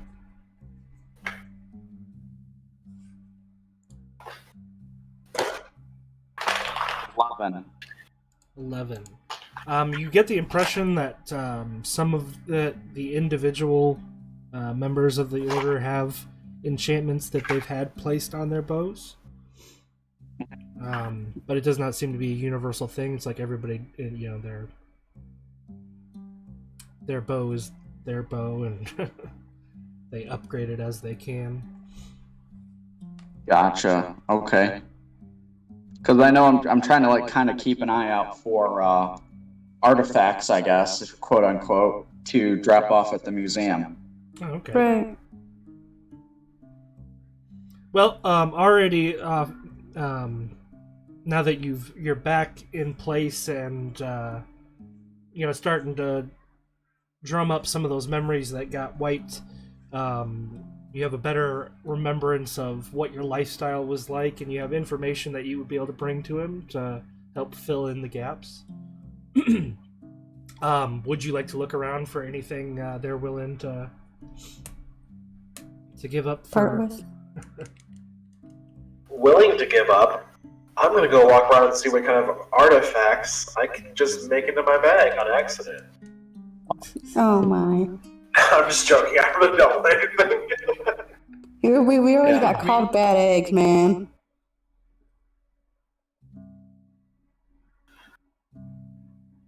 Mirren apologizes for that. I misunderstood the circumstances of what happened, though I suppose at the time you didn't know that what you're doing was actually a good thing. Yeah. Nonetheless, Zuko, I know it wasn't like I left you much choice. None of us had a lot of choice in the matter. I'm just grateful to see that some good came of it in the end. And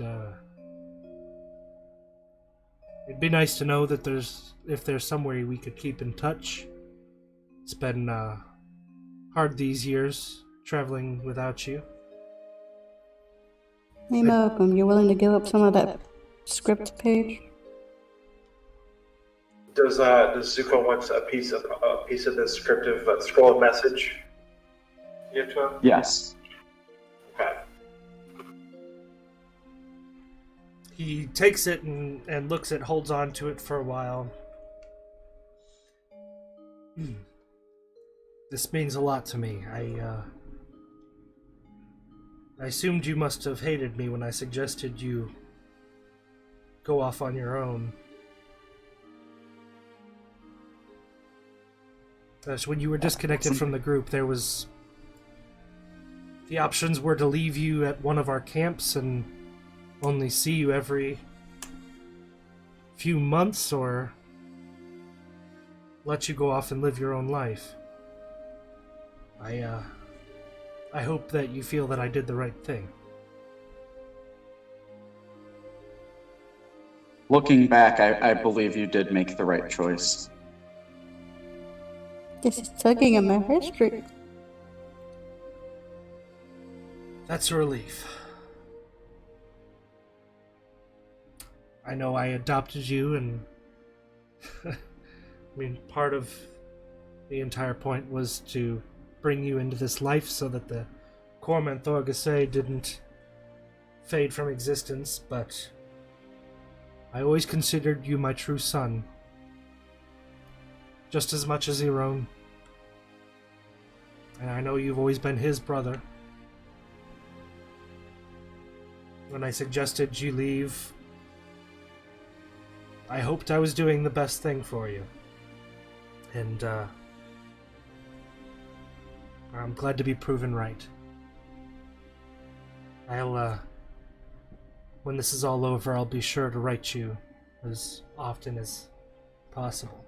Let you know where we are. And if you ever need anything from us, feel free to ask. Most certainly, and same goes for you. If you need help, let us know. I'll be sure to take up that offer. It'd be much easier to do this job if we had allies, especially ones that can actually enter the places we're protecting. I see the pros to that.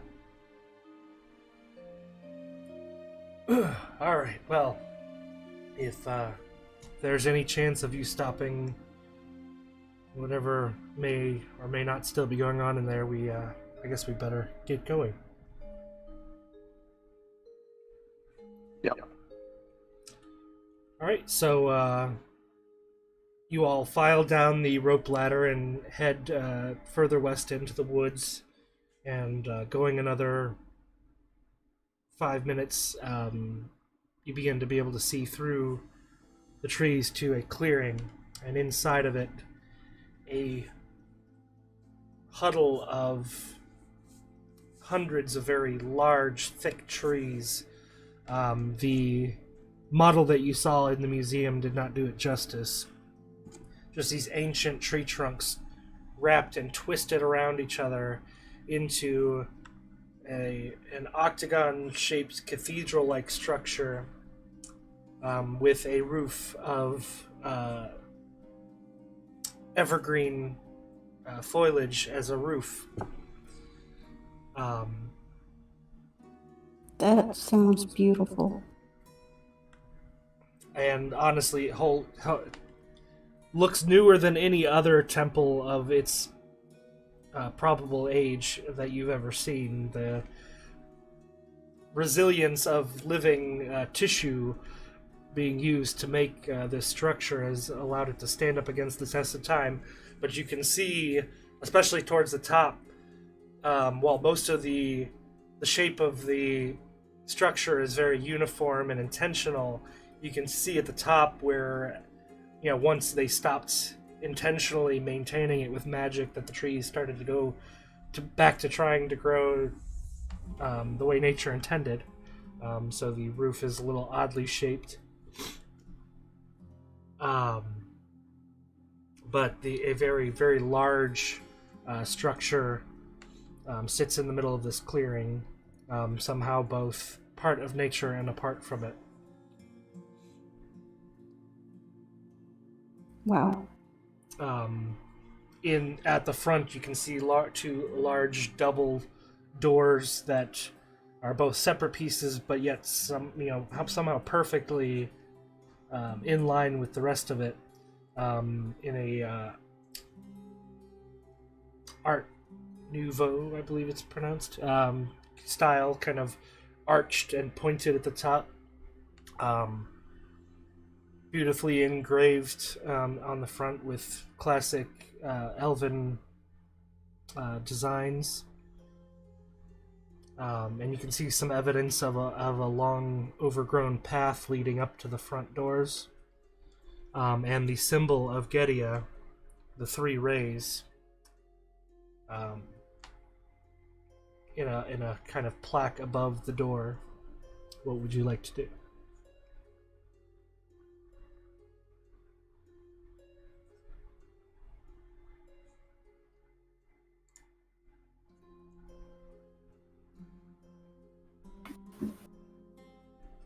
Coat 9 of my arrows with the holy water.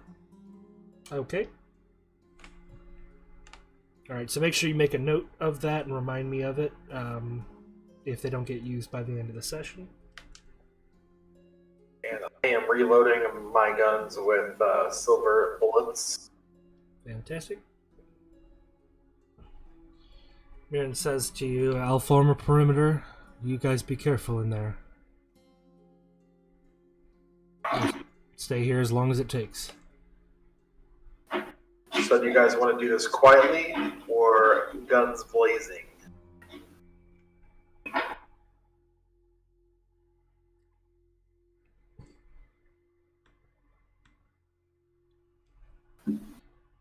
I'm trying to ponder which one would be the right one.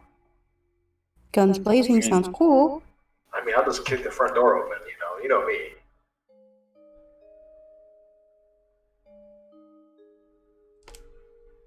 Zuko? Say we try to go quietly. Okay. Okay, Element of Mr. surprise. Invisible. Okay, Mr. Invisible.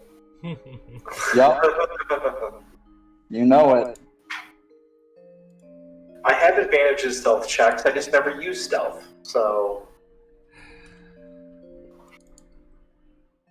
We'll go in quietly, slipping into the door. Yep. Bilbo Baggins over here is going to slip on his invisibility ring. Fuck yeah. Alright, so maintaining the same marching order, or who's going in first? Zuko? I'm probably gonna go in first. I hope vampires have true sight and they bite you. Fuck you.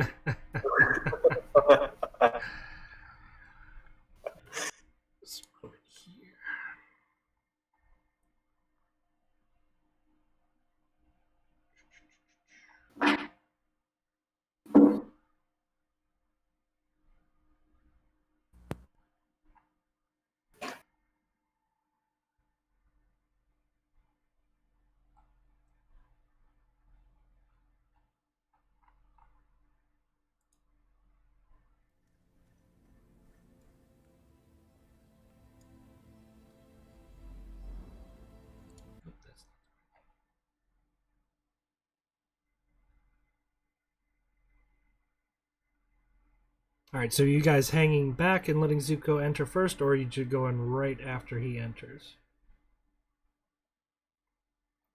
I'll let him go in first. I want to maybe hang back he'll- a little bit, but not like Right. all the way back. Okay.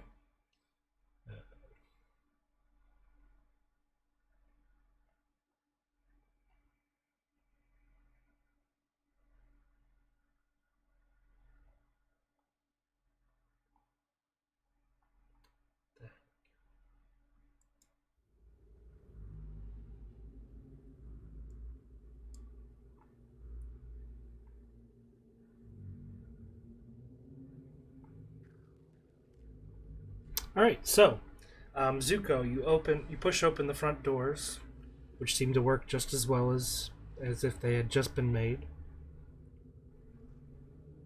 Opening the front door, you find yourself in a fairly wide opening hallway, which after about 10 or 15 feet leads into a large round room with a vaulted ceiling.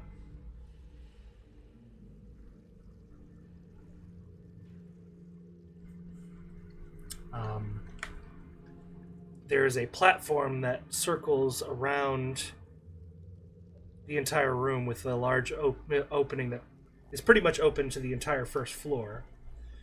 And far above that, you can actually see where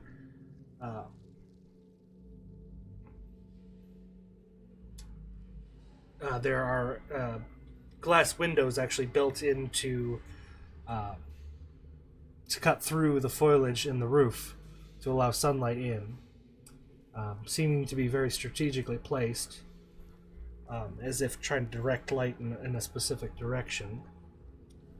On the floor,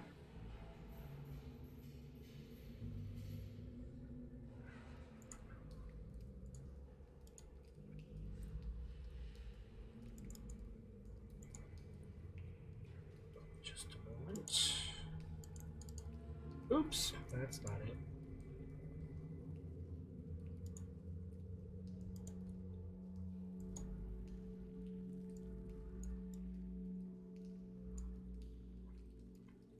Is this symbol engraved into the stonework? Oops.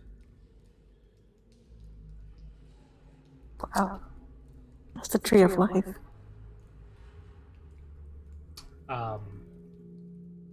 Engraved into the stonework is this symbol, and in each of the four circles,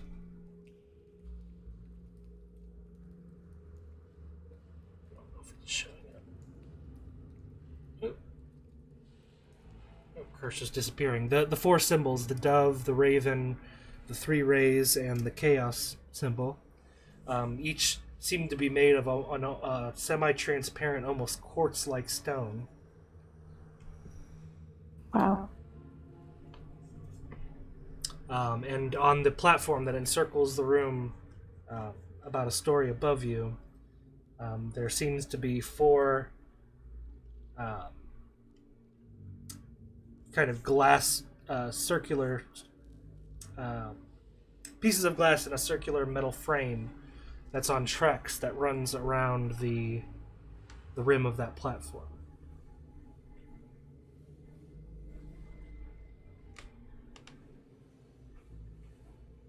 What would you like to do? Inspecting the symbols, do they appear to be the symbols of our orders?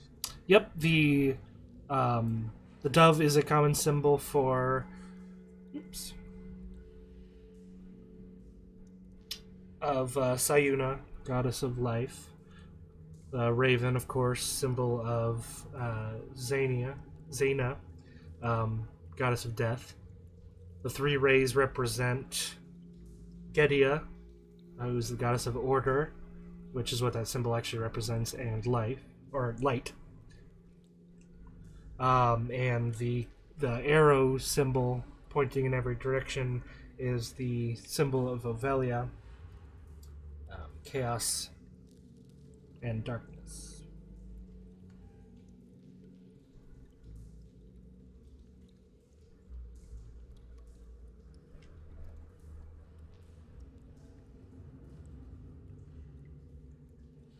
And is there stairs going up to the upper track or the other upper platform you were talking about? Yes, there's a staircase on each side of the room that'll bring you up onto the upper platform.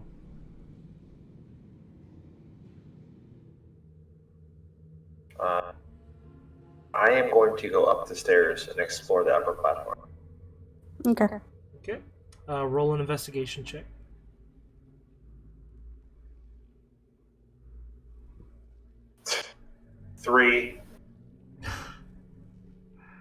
It's a nice, sturdy platform.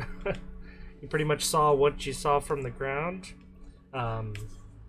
There's a few braziers on the wall, unlit. You want me to light those for you? Might be helpful. Okay. Okay. You want to light all 4? Yes. All right. All right. So you light the braziers. They ignite with a similar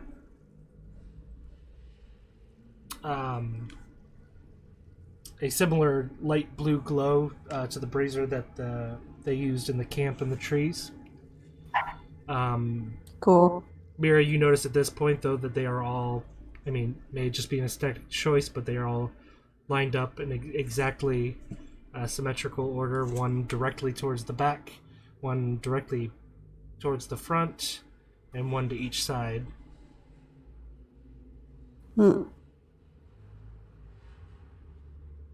Interesting. Anybody else want to look at something? Look at the call it glass, but the thing on the tracks. You want to take a closer look at them? Yeah. Right. Roll investigation check. Nat 20, and my Nice. investigation is +7. Man, getting a lot of those today. All right, so yeah, you take a closer look at them, and it's a very strange material. It looked like glass in the dark, but now it seems very alien to you.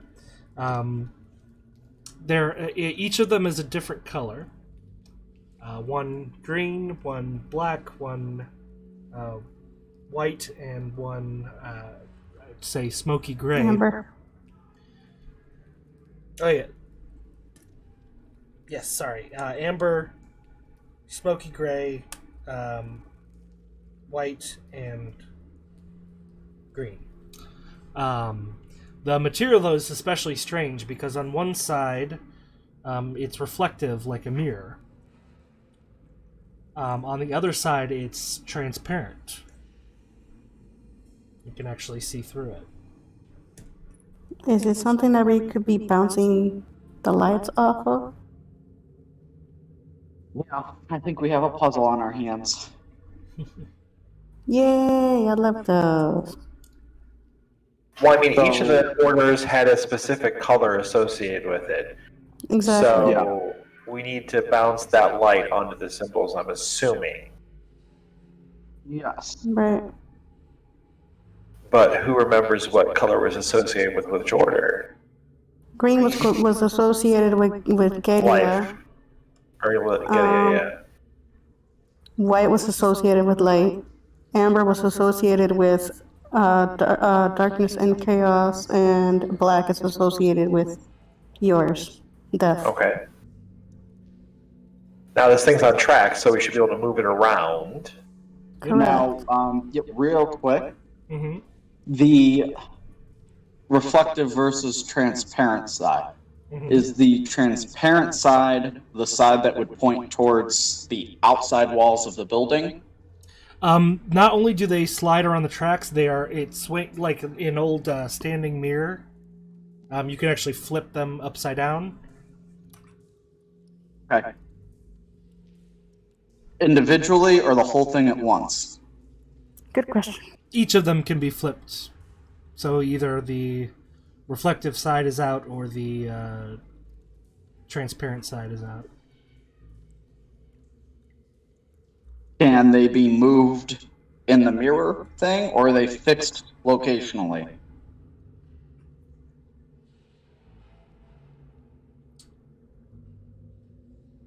I'm not understanding that question.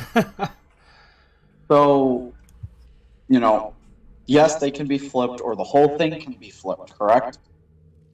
Each of the individual circles, mirrors / windows, can be turned, around, up and down vertically, and they can also be slid around on the track. Yeah, as a whole. Now, in the, frame that's holding everything in place, can the individual pieces be moved to change the location of the piece? Yeah, like I said, they're each on their own individual track that encircles the platform. Okay. So they can all Okay, be I was thinking moved. it was like... Yeah. Okay. They can be moved Okay, I was thinking it was... around the circle, or they can be flipped. Okay, so there's 4 different pieces that can each rotate around the Yep. room. Yep. Okay.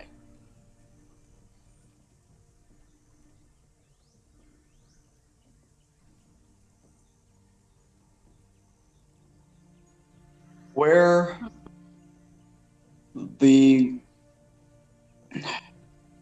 what mirror lit? Are those on the second floor or the first floor? Second floor. First floor, I think. Oh, Second okay. floor. So, and these things with the tracks are on the second floor as well, correct? Yep. Yes. Okay. And there was 4 braziers, correct? Yep. Yes. Yes. One already in line with each of those symbols. The windows that you saw in the ceiling. Hold on, I'll make sure we didn't lose anybody. I'm explaining darkness here. Okay. The windows you notice in the ceiling that would be letting light through if it was daytime are also lined up with them. They it seems like they're designed to send light to the opposite side of the platform from where the windows are.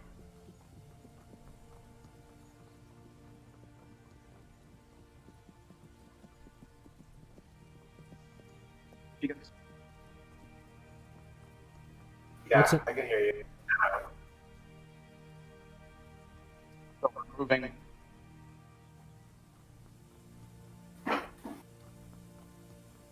You're breaking up again, Jake. Can you hear me? Yep, Yep. now I can hear you. Okay. Yeah, I lost you guys for a second. Okay. So in case you missed it, the windows that you saw, the window-like devices in the ceiling, also seem to be lined up with them, but they're angled in such a way that the light would be directed at the opposite side of the platform from where the windows are. So, for example, the window that's above the Raven is aimed in at the platform above the Dove. Yeah. Okay.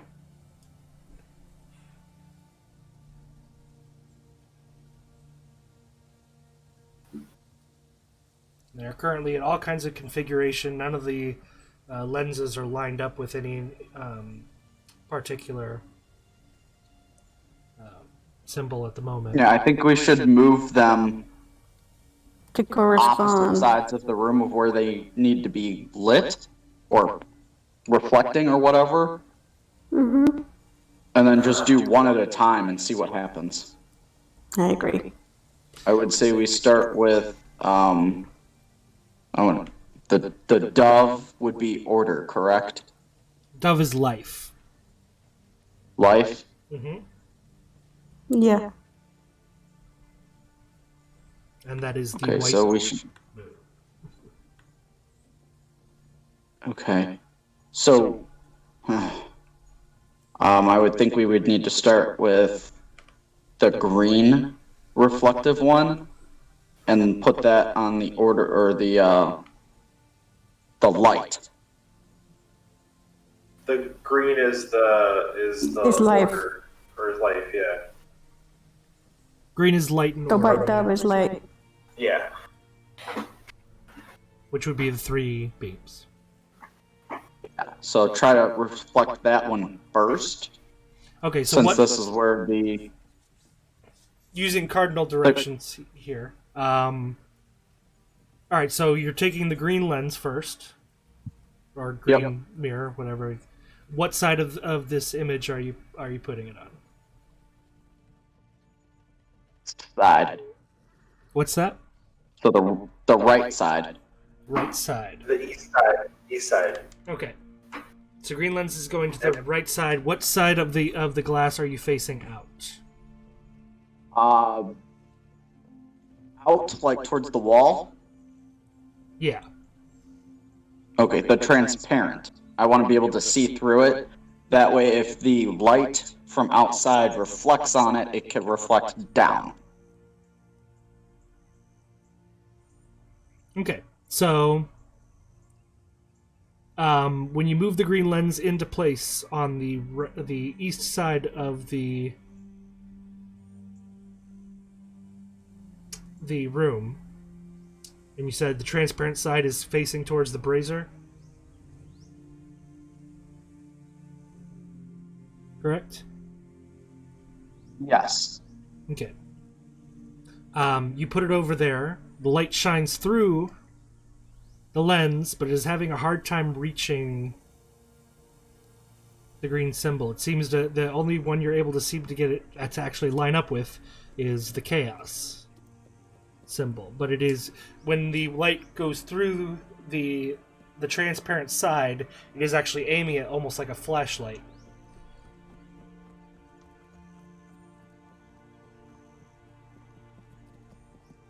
Able to pivot it. Like I said, you try to pivot it, but whenever you aim it at the symbol that it's supposed to be shining on, it doesn't seem to hold its shape and kind of just spreads light over the floor. Whereas if you angle it downward so it shines directly at the chaos symbol, it forms a perfect circle. To the other side of the room and try it again. Okay, so you move it to Same the way. west side. Transparent light goes to the transparent side and aims down at the light and order symbol, and you watch as the light hits that symbol. It's like the entire material that that symbol is made out of just ignites with light, almost like fiber optics. Just fills the entire substance. You can see it glowing down into the ground.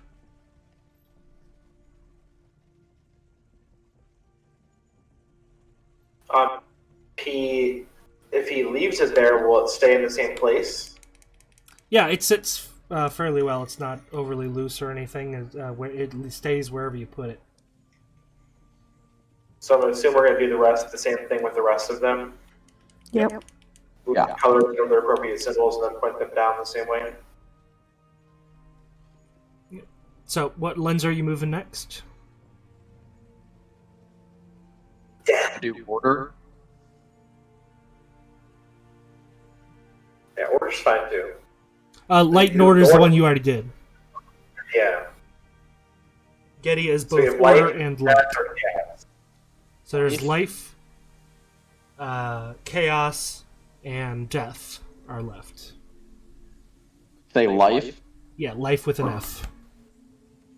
Yeah, let's do that one next. Alright, so what color lens are you grabbing?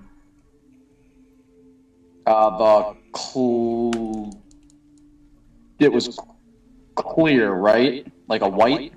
Almost like a frosted glass, yeah. Yeah. That one. Alright, so you move that to the north side of the room? Yes. Alright, and you put the transparent side out. Towards the wall, towards the brazier. Yes. Alright, so you aim that one down. Again, the entire substance of that symbol ignites with light. You can see it glowing down into the ground.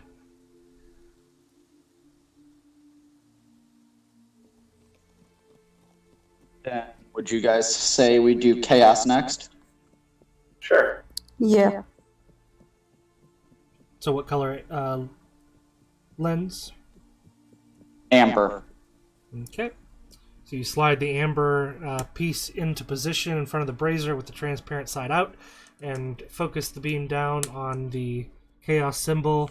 Again, ignites with the colored light down into the ground below.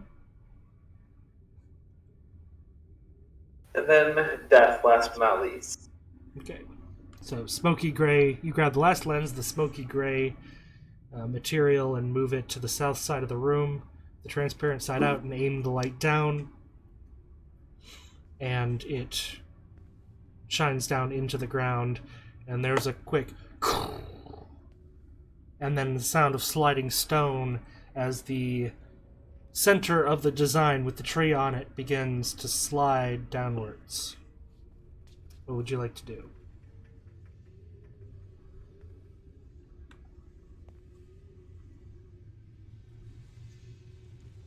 Who wants to go down first? I suppose I'll go down first. Stealthily, of course. It is continuing to descend like an elevator, just so you know. By the time you get down to the first floor, it's down probably a good 5 feet. Okay. And so far around it, you're seeing nothing but basically the inside of a cylinder of stone. So it's either get on now or fall later. yeah. Alright, let's go. Jump it on. Yep, me too. I really wish we'd had someone else in the temple with us. All right, so you all hop onto the platform and wait along for the ride as it slowly descends into the ground. 10, 20, 30, 40, 50, 60 feet by your estimate, and still no sign of opening around you. And then finally, around the 70 or 80 foot mark, you start to see a gap at the edge of the platform start to rise as you come out of the tunnel.